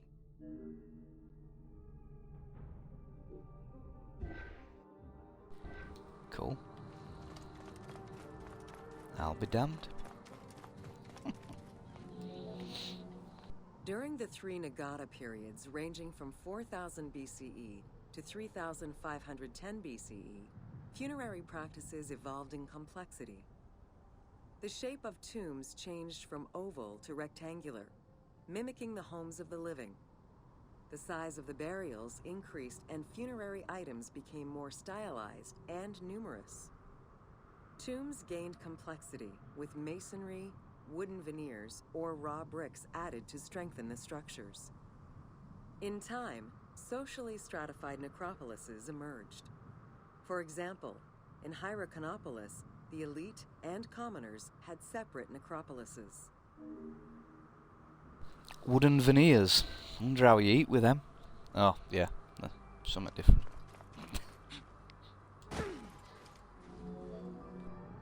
The term mastaba, meaning massive bench in dialectal Arabic, refers to a form of funerary architecture that was present in Egypt from the Archaic period to the Middle Kingdom. An evolution of the burial pit, mastabas were generally composed of two parts. A structure was built above the ground in the form of a massive rectangle with stepped walls, and a subterranean burial chamber was located underneath. Smaller mastabas often surrounded the much larger tomb of the king. These generally held the remains of the king's relatives and courtiers. Yeah, I know a couple of mastabas myself. Oh, that's a different extension at word. Never mind. Go on, next. The arrangement of the substructure of the mastaba evolved during the course of the Old Kingdom. From the 5th dynasty onwards, mastabas often featured multi-roomed substructures, with sometimes up to 30 rooms. Also, the quantity and quality of decorated surfaces increased noticeably, as well as the number of statues found within.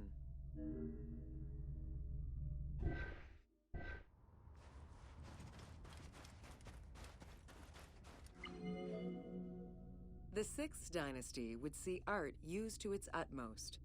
The entire surface of a mastaba would be covered in scenes of daily life, illustrating the prosperity of those lucky enough to comfortably spend eternity near the pyramid of a pharaoh.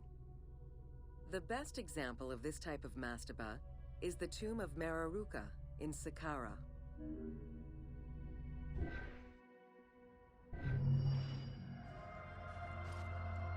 Alright, another one down. We'll go see Sphinx in a minute. Let's have a look at this one. Secrets of the Great Pyramid. Should be cool.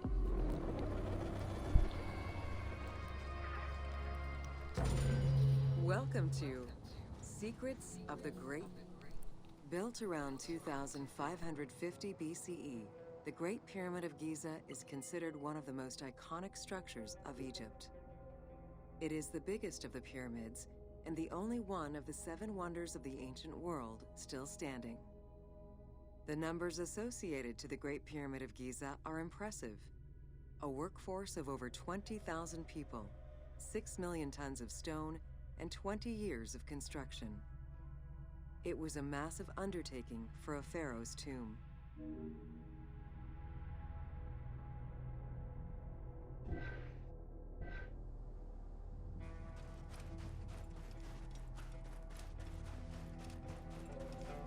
I don't even know what the seven wonders of the world are. I know the 8th were Andre the Giant. Great Wall of China's one of them, isn't it?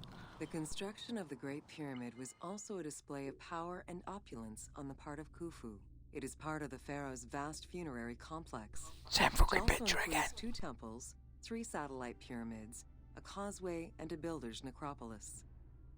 We can guess that the intent behind the construction of these monuments was Khufu's way of declaring himself one of the most powerful pharaohs to rule a unified Egypt.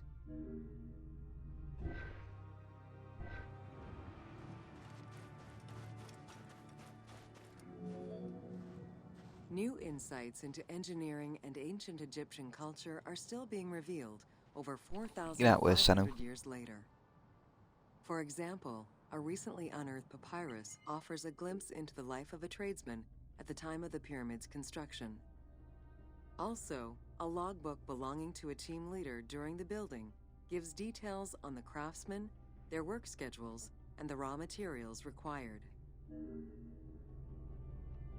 Yeah, and one papyrus like that recently found suggests that they transported the blocks along the Nile. Because the Nile would have been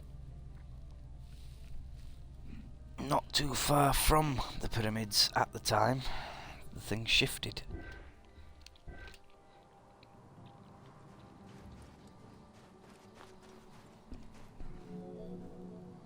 It is interesting to note that by Cleopatra's time, the pyramid's celestial purpose, its construction, and the function of its mysterious inner chambers was already unclear. Today, it is only through dedicated research that we have begun to grasp some of the Great Pyramid's mysteries. Yeah, and we're still clueless.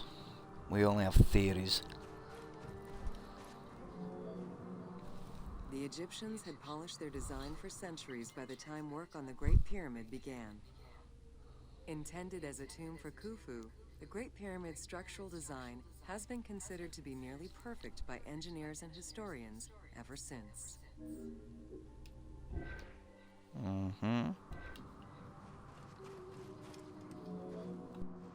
Precisely oriented north-south to the 4 cardinal points of a compass, the length of each side of the Great Pyramid at its base was 230 meters, and its original height was 147 meters. The pyramid is a mere 0.05% error away from being a perfect square. Yep. And how'd you get precision like that without knowledge of the stars or satellites or aliens? I don't know, that's one theory, isn't it? You never know though. You never know. In order to achieve the shape of a true pyramid, the design required many considerations in the planning phases as well as precision during execution.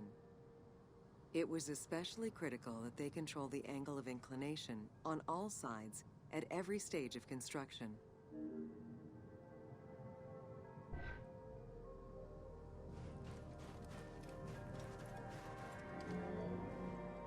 Materials for the Great Pyramid consisted of quarried limestone blocks, weighing between 2 to 15 tons That's each. an old hammer and chisel. The methods of moving these blocks into place is still debated by architects and Egyptologists. The precision of its design in an age with only soft metal tools, as well as the enormous scale of its construction, make the Great Pyramid one of the most impressive feats of human engineering. Or aliens.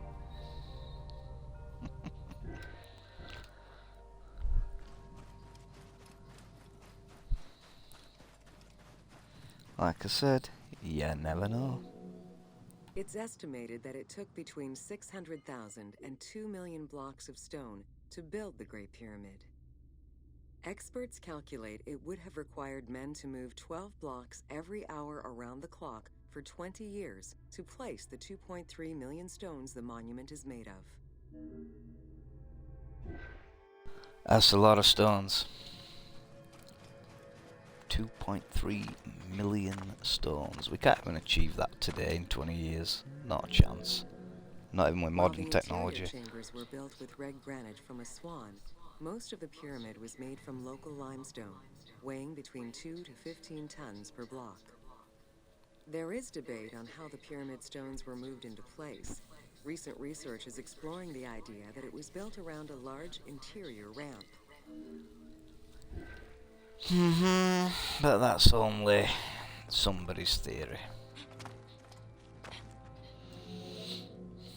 The recently discovered logbook confirms that the high-quality limestone of the outer casing was brought by boat across the Nile from a quarry in Tura. There we go. Once complete, the smooth white polished stone of the Great Pyramid would have reflected the sunlight like a beacon, earning it the name the Horizon of Khufu.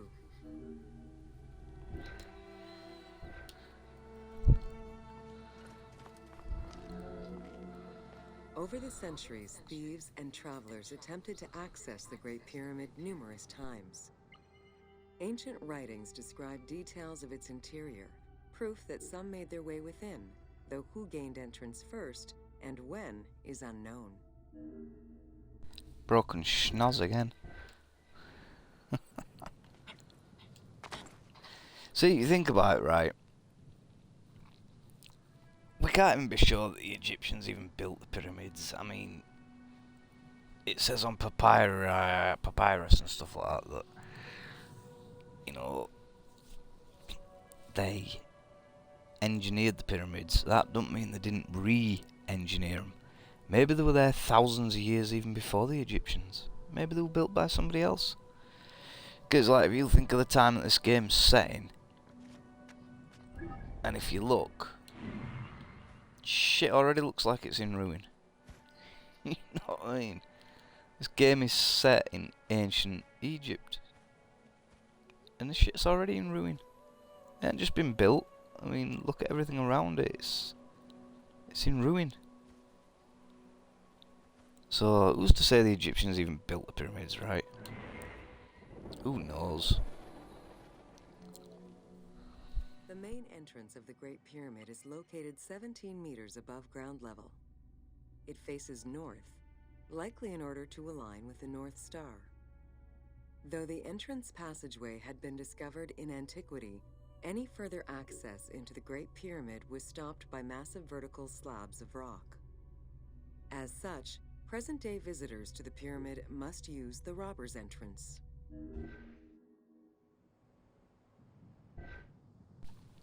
I mean, like, who's to say the Egyptians didn't just edit the pyramids to their own liking? It's like the Sphinx. That head is clearly too small for that body, so maybe it was there hundreds, maybe thousands of years before the Egyptians, and they just came along and edited it. Who knows? The robber's entrance is reported to have been opened in the 9th century by Caliph al-Mamun. In search of treasure, the Caliph had his men dig their way inside the Great Pyramid. The most likely scenario is that they enlarged a corridor which had been created by tomb robbers during antiquity. As such, this is how the team can justify access to this wonder.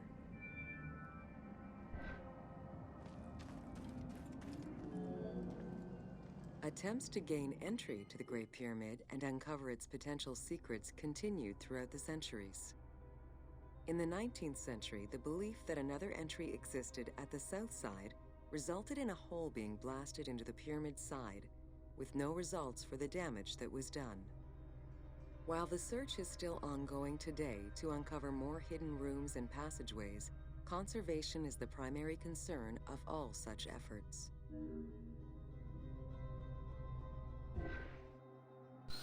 Yeah. Conservation. Also suppression of the truth. That's primary concern for them too. Right, let's go look at the Sphinx. Let's go look at the Giza necropolis first.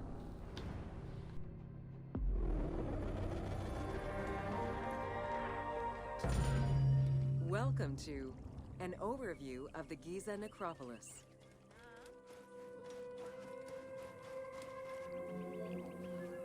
The Giza Plateau is located on the west bank of the Nile Unbelievable. and was considered by ancient Egyptians as the domain of the dead. The pyramidal complexes found there were built over the span of 3 generations, during the reign of Khufu, Khafre, and Menkaure. No points if you recognise that picture. At this point, it's we've seen it about 50 times, haven't we?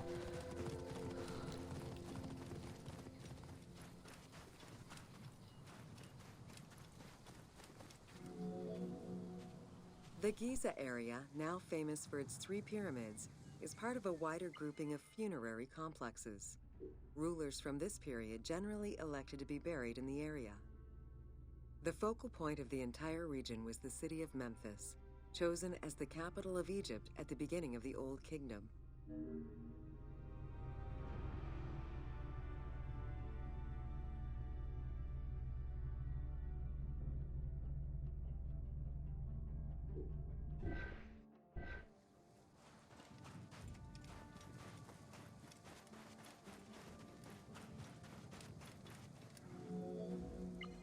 The placement of the Giza monuments, and particularly that of the pyramids, followed a practical yet strict alignment. First, they focused on cardinal points, and then they accounted for the natural geology of the plateau.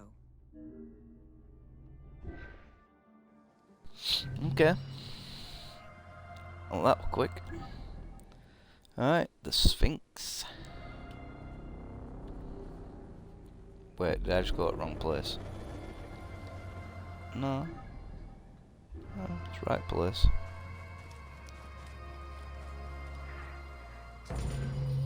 Welcome to the Riddles of the Sphinx. A sphinx was originally meant to be a personification of the king. The human head, wearing pharaonic regalia, was fused with the body of a lion, thus sharing the qualities the powerful animal possessed, namely its power, the swiftness of its attack, and its majestic authority. By these very virtues, it was also considered a symbol of protection. Unsurprisingly, statues of sphinxes could be found along the dromos, protectors of the path taken by the gods to reach the temples.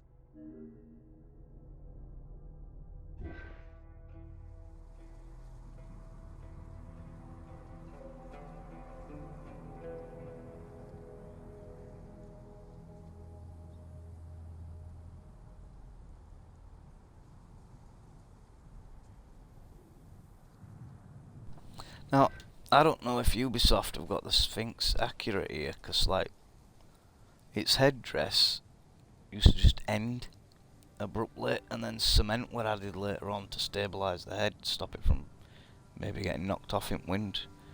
So I don't know if that's accurate, but I don't know, we'll find out, I guess. Same Over the picture again. centuries, Taking enthusiasts and piss. historians alike have wondered, who built the Sphinx? For what purpose? And who does it represent? These questions remain unanswered. Several theories do exist, however, some more credible than others. One theory supposes that Jetafre chose to pay homage to his father Khufu by building the Great Sphinx of Giza. The stone temple on the eastern face of the Sphinx would have been added later on by his brother and successor, Khafre, in order to strengthen the divine worship of their father. It would be the first Egyptian temple oriented with the sun. I think you're wrong. It's believed now that, you know, due to obviously the erosion and stuff from rain on the rocks, the Sphinx had to have been around long before what we've been told, so it's now believed that it's much older than once thought. Which means it probably wasn't even built by the Egyptians.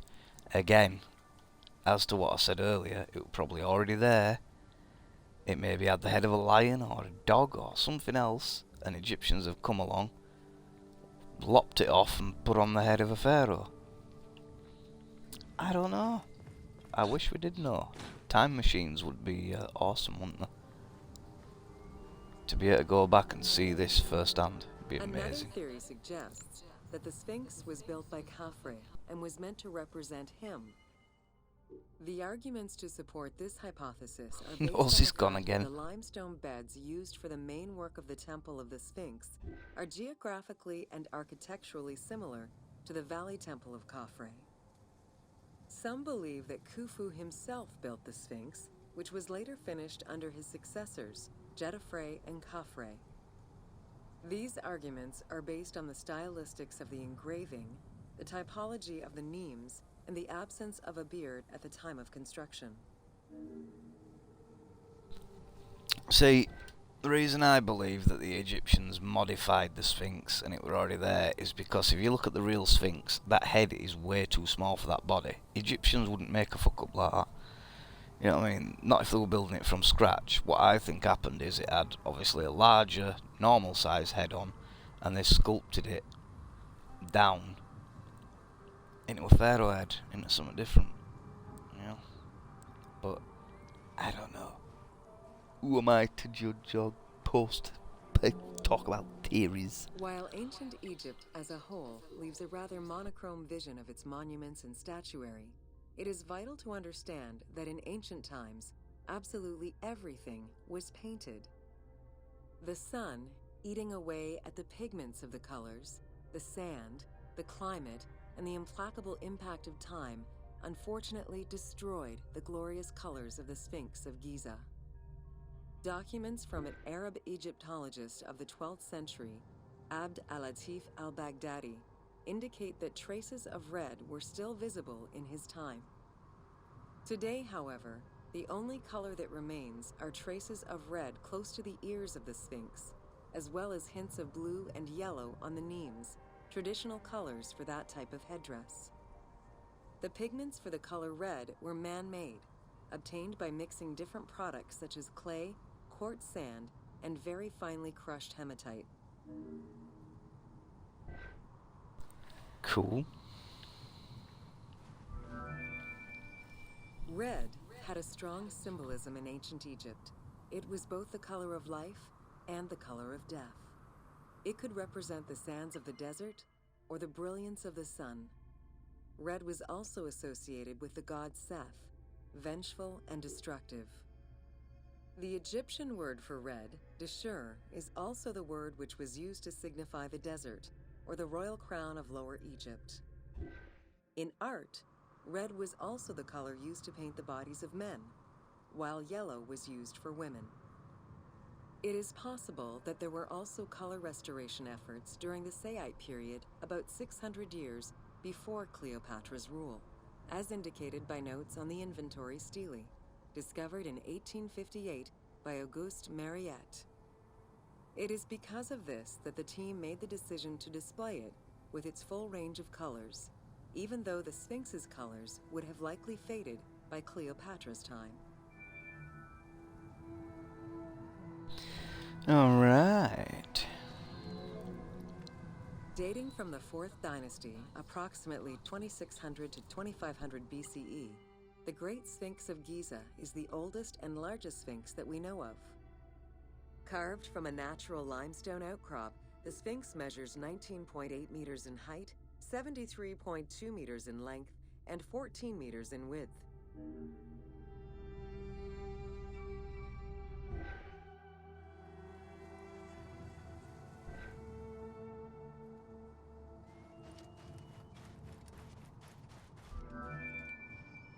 In order to bring polish to the imposing monument, several blocks of limestone were added after the initial construction phase. Since then, there have been numerous attempts at preservation. The polish present in the game integrates some aspects of modern restoration attempts. The team made this choice to present a more iconic version of the Sphinx of Giza to the player. Today, the Sphinx is called the Terrifying One. This appellation is translated from its Arabic name, Abu al-Hal, which in turn was derived from Baluba in Coptic. Yeah, that's what I was saying about the cement around the neck. That were added after, so they've done it as a design choice in this game, but yeah, it was never there originally.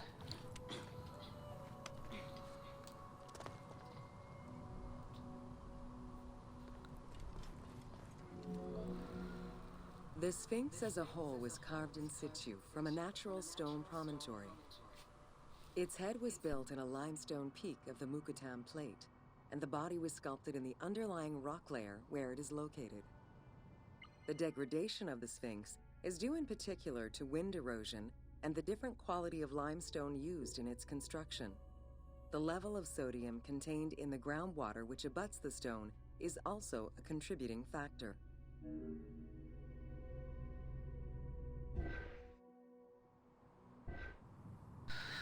Been no mention of the entrance on its head so far. Because again, you know, it was found, it was documented, there were pictures of it, and then Zahi Hawass came in and oh no, and then all knowledge of it disappeared. He's a prick, that guy, keeping the truth from everybody. The natural bedrock is seen through the oblique natural strata of the Sphinx's body that are similar to the surrounding limestone.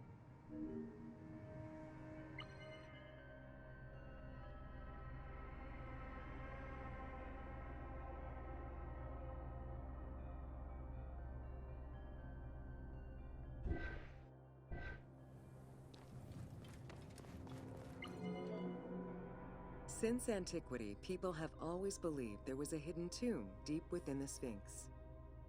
It is thought that attempts to plunder the Sphinx began as far back as the First Intermediate period. Since then, numerous attempts to pierce the Sphinx's secrets have been carried out, leaving indelible scars upon the monument.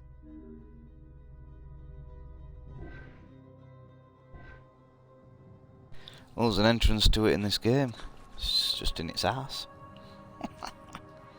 Which is actually really there in real life, because I've seen pictures, numerous pictures and videos of people actually entering it, but it only goes, well, today it may have collapsed or something, because it only goes 5-10 feet down and then just ends. But yeah, it's an entrance. 12 meters long and cut during pharaonic times, another entrance in the back of the Sphinx aroused curiosity. Although Thutmose IV attempted to seal it off, it was possibly reopened by treasure hunters. It was rediscovered by Howard Vyse and mapped more recently by Mark Lehner.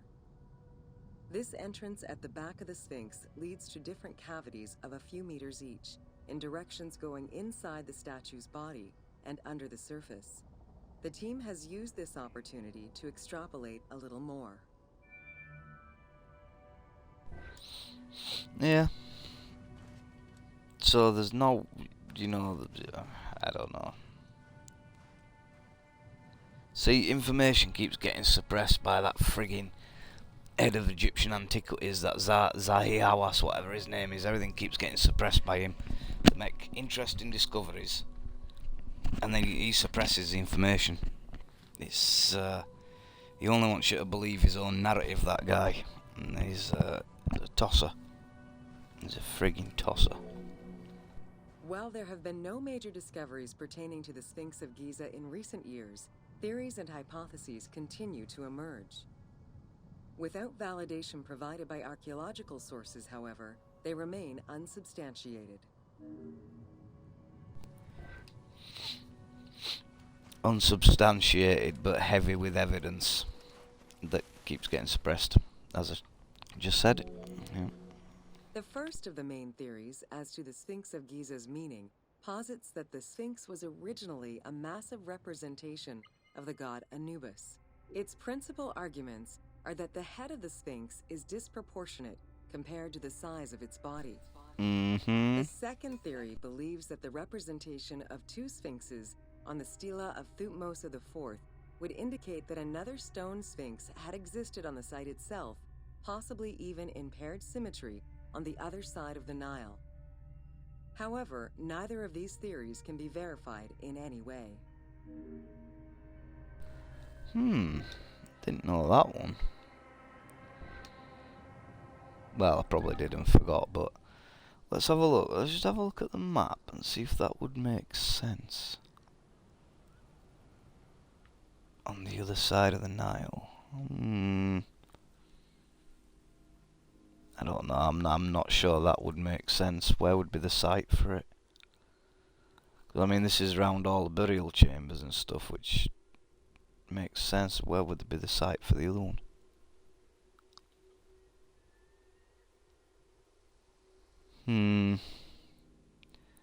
I don't know, interesting theory, but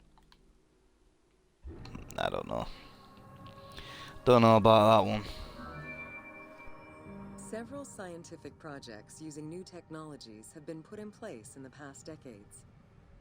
The most important was led by Mark Lehner and his team, who specialize in the study and survey of the Giza Plateau, including the Sphinx site. The mapping made it possible to see the materials used to construct the Sphinx, analyze the different layers of erosion, and figure out the most fragile areas to protect. After a few attempts at giving the Sphinx artistic proportions, the team instead decided to use photogrammetry mapping to faithfully reproduce the proportions of the Sphinx.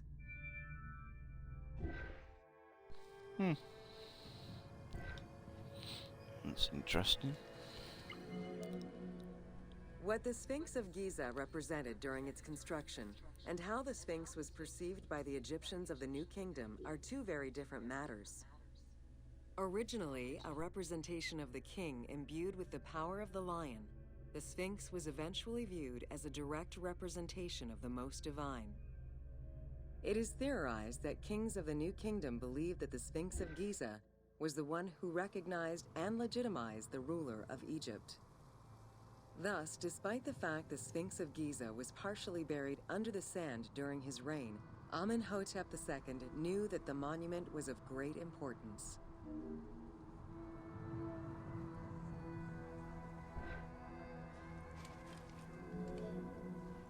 Amenhotep II built a second temple dedicated for the Sphinx as Horemakhet to pay homage to Khufu and Khafre, his predecessors. It became a common habit for this dynasty to spend time with their royal courts at the Sphinx. Its sanctuary became known as Setepet, the Chosen.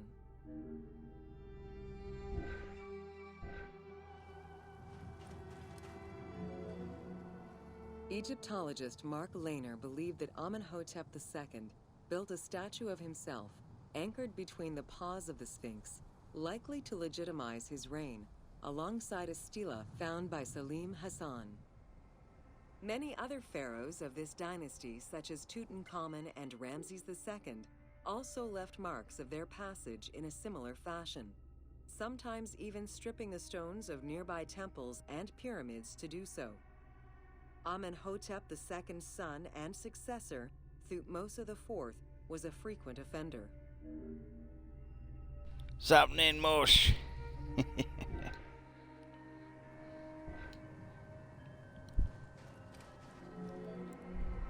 While sleeping between the Sphinx's paws, the future Thutmose IV saw in a dream the god Horemakhet proclaiming his coming accession on the throne of the two lands.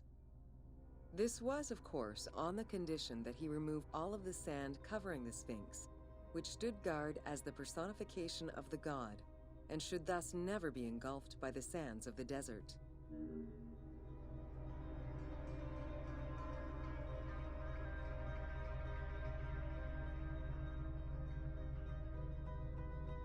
See, even the neck and the height of its back there looks different. You can't even see its back, it's a lot lower down. It's weird. It's weird. The 15-ton dream stela built by Thutmose IV to commemorate his dream was discovered by an Italian Egyptologist, Giovanni Battista Caviglia, in 1818, when he undertook the task of freeing the Sphinx from the sand, which had yet again covered it.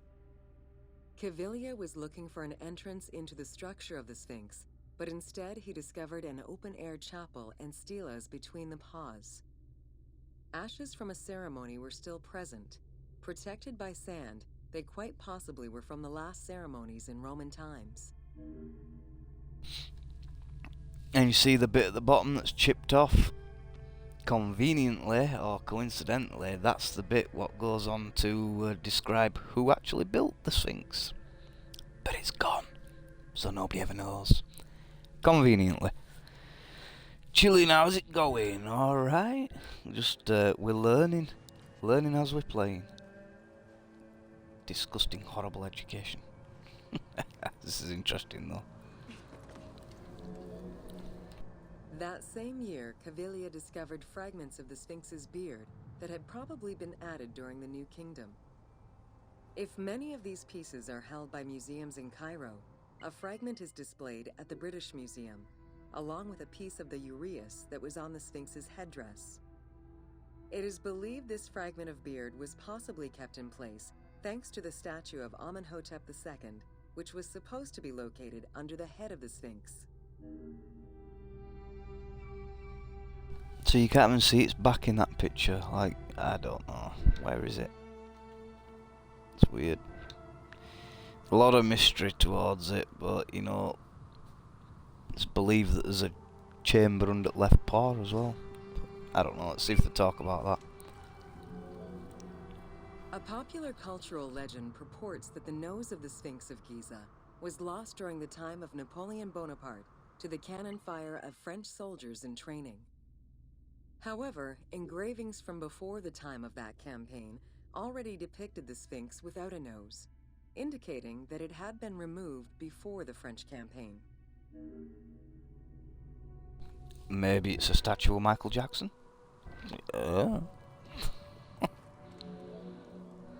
most plausible hypothesis is based on the research of the German historian Ulrich Harman.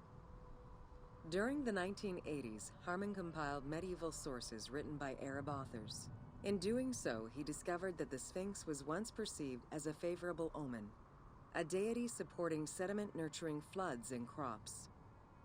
Around 1378, a Sufi by the name of Muhammad Saim al-Dar could not stand this vision of the monument, and in an iconoclastic act, broke the nose of the Sphinx. According to the texts, he was then hanged and burned between the legs of the Sphinx for his crime. Yeah, there's also your theory that the noses are always taken off of them to hide the fact that they had predominantly African noses. But you know, that's pseudoscience. No, probably not. It's what I like to call forbidden knowledge. Shit they won't let us know. But it's like, even if you look at, if we go back here, right? No, not there. A popular cultural Go back here. And look at proper pictures of the Sphinx, right? Where's that square bit in front of it, and where's that statue? Where's that gone?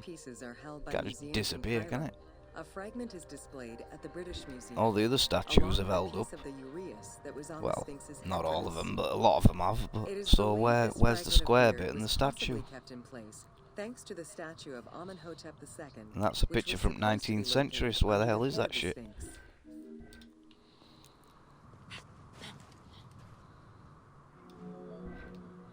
The 15-ton dreams. Nobody ever explains where the big square block and the statue at the front went. The god Horamakhet, proclaiming his coming accession on the throne of the two. Nobody ever explains that. Egyptologist which is annoying. Built a second temple. What the Sphinx of Giza Let me out. Shut up. And how the Sphinx was perceived. Not want to see that. Several scientific projects. See that other picture? No, not the that. First of the main theories, the as jackal, to the Sphinx innit? of Giza's meaning, posits that the Sphinx was originally a mass. Shut up. While there have been no major discoveries pertaining to the Sphinx Right, of Giza anyway, in yeah, it recent didn't years, mention the entrance theories in the of head, even though I've seen continue numerous to pictures and emerge. videos of it, but, you know, Without validation again, provided by archaeological forbidden knowledge. Right, let's have a look what else we got. What we got over here? Mancure's funerary complex. There's a lot of this stuff. There's a lot of this stuff. What about the bent pyramid of Sneferu? Where is that now? It's over here, isn't it? Red pyramid of Dashur, the bent pyramid of Dashur. Wait. And that's Sneferu's pyramid. And that's Sneferu's first pyramid. I don't know. It's only 3 minutes, let's have a look. Once we're done with pyramids, I'm going to play a game, guys, because too much of this Discovery tour all at once is information overload. I'll actually do something. First pyramid. With the long reign of Sneferu, the first king of the 4th dynasty, the most brilliant and creative period began for the construction of funerary monuments in Egypt. Funerary monument design moved from the step pyramid to the smooth-faced pyramid, testament to the evolution of the practices of construction. The first attempt at this design was the Pyramid of Meidum. Okay. Run! While Sneferu's monument started as a 7-stepped pyramid, it was later altered into an 8-stepped structure. The final phase of construction saw the steps filled out and an outer casing applied to achieve a smooth surface.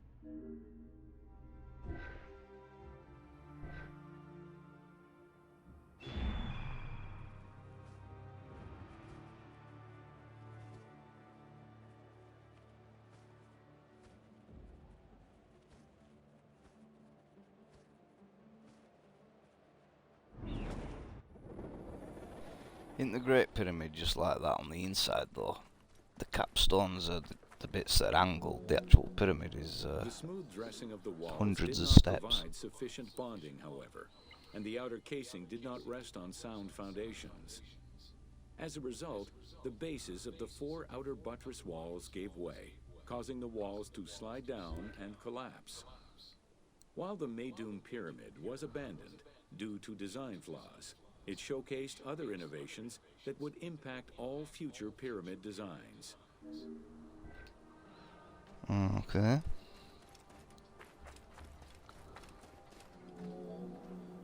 As well as the smooth sides, it was the first time a ceremonial pavement was built, leading from the valley to the temple of the pyramid. Another innovation was that of the funerary chamber, which was no longer at the bottom of a well, but rather above ground level. This change signaled the beginning of the 3-bedroom system.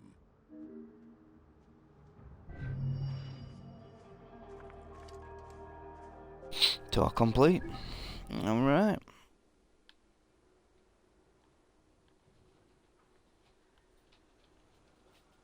Let's have a look at this one.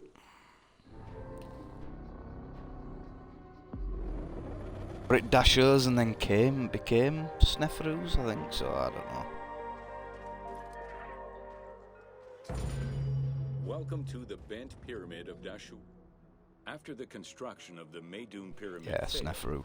Sneferu transferred his residence and the official necropolis to Dashur. There he began construction on his second attempt at a funerary monument. The resulting structure, known as the Bent Pyramid, is the only one of its shape in Egypt.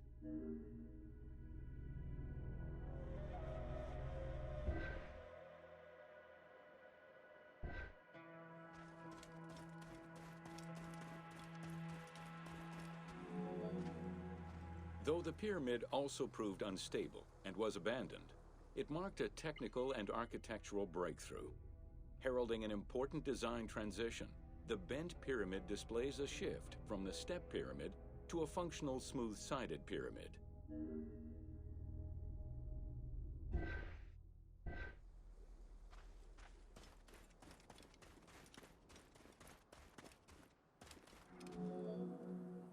The bent pyramid was unique in having 2 separate entrances, one on the northern face and another on the western face. The chamber of this pyramid was too small for a human burial. It was probably meant for the burial of a statue designated to house the Ka, the vital spirit of the deceased king.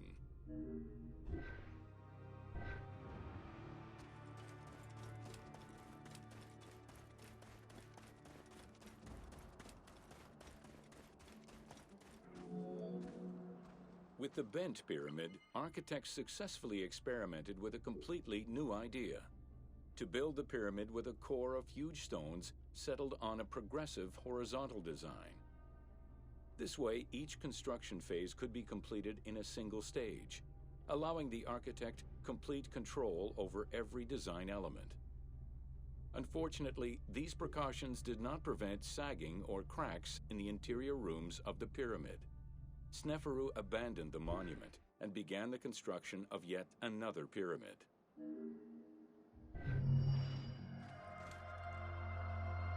Okay.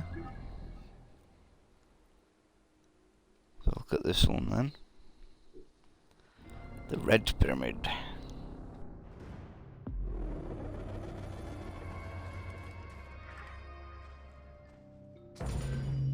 Welcome to the Red Pyramid of Dashur. The Red Pyramid was built 2 kilometers to the north of the Bent Pyramid. It was so named due to the reddish limestone used in its construction. The Red Pyramid reached a height of 105 meters. While the ground level of the Red Pyramid is lower than that of the Bent Pyramid, its height is virtually the same. The task of making the pyramid a geometrical, true flat-face pyramid brought about yet another new design concept: the use of casing blocks.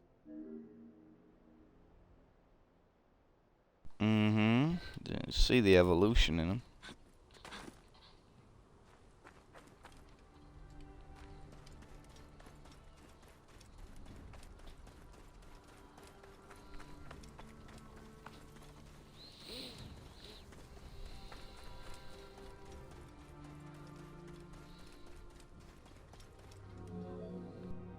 The descending corridor of the pyramid, which opens to the north, arrives at ground level, where 2 almost identical spectacular chambers with high ceilings are aligned north to south and connected by a short horizontal passage. In the south wall of the second chamber, accessed by a staircase, another corridor leads to the final chamber, which is built within the masonry of the pyramid itself and aligned east to west.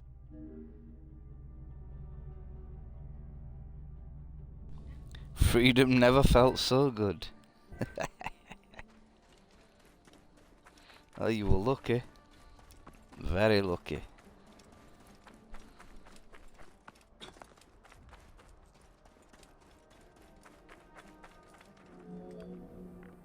The annexes of the Red Pyramid consist of a small funerary temple located to the east. A causeway presumably ran due east from the temple, but it has yet to be excavated.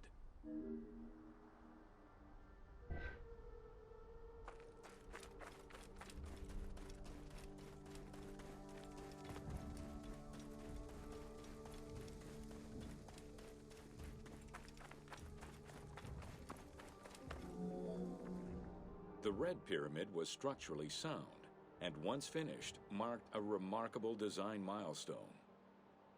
Finally successful in his attempts to build himself a suitable funerary monument, Sneferu knew his future beyond death was assured.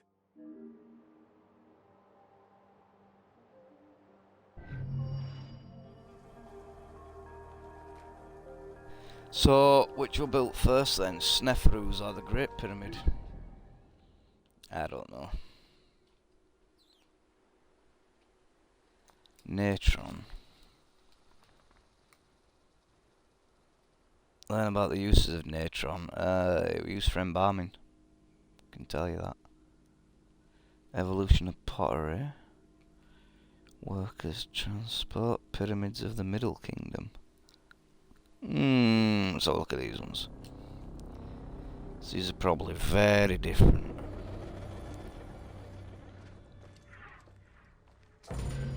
Welcome to Pyramids of the Middle Kingdom. During the Middle Kingdom era, the powerful rulers of the 12th dynasty resumed the tradition of elaborate pyramidal tombs. For example, Amenemhat I built a funerary complex in Lisht, and Senusret II selected the Elahun site in the Fayum. Amenemhat II and Sesostris III, however, cast their favor towards Dashur. Amenemhat III built a pyramid there as well before moving to Hawara in the Fayum.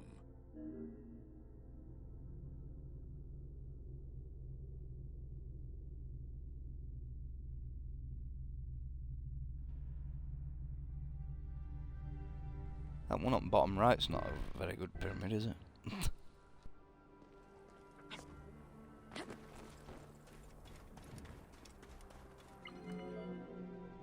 The plundering of tombs in troubled times prompted the architects of the Middle Kingdom to devise increasingly complicated means of security during construction.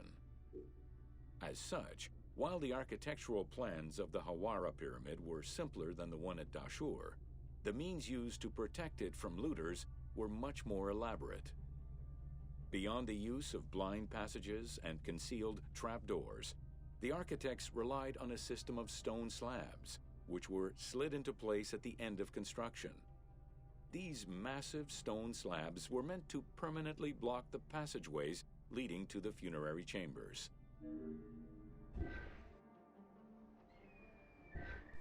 Yeah, but as we said earlier, the the big rock hard slabs were surrounded by soft rock that people just dug through, so yeah, not very clever. The kings of the 13th dynasty began building their pyramids at Masguna, south of Dashur, then moved on to Fayum and Abydos. The kings of the 17th dynasty, however, satisfied themselves with crowning their cave tombs with small pyramids of raw brick. The kings of the 18th dynasty gave up the shape of the pyramid as a royal tomb entirely. They chose a mountain with a pyramidal shape in the Valley of Kings and dug their graves there.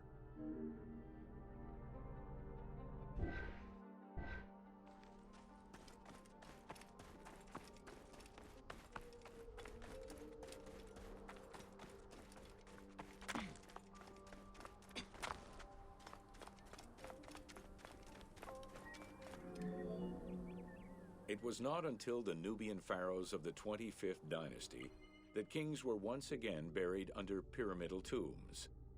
In fact, today, the area of ancient Nubia, modern Sudan, contains a record number of 220 known pyramids to Egypt's 138. Despite their slow decline in use and quality, pyramids continued to fascinate all and sundry up to the Roman era.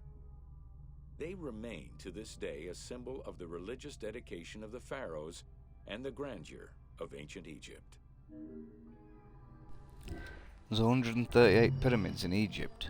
Where the hell are they all then? You don't even see them on this game. See maybe what? 7? So that's a little bit short of 138. Just a bit. Just a little bit. Alright, is there anything else that's going to be extremely interesting right now?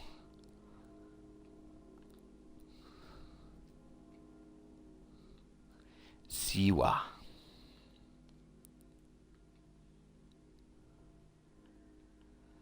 Ancient Egyptian medicine, Osiris, the first mummy.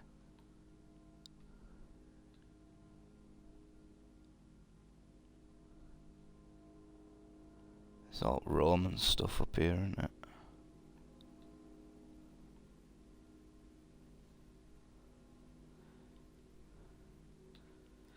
Yeah, there's loads of them. I think that's enough Discovery Tour for now, guys. Let's play the damn game. That's enough for now. Enough learning. Let's kill. Let's kill some shit.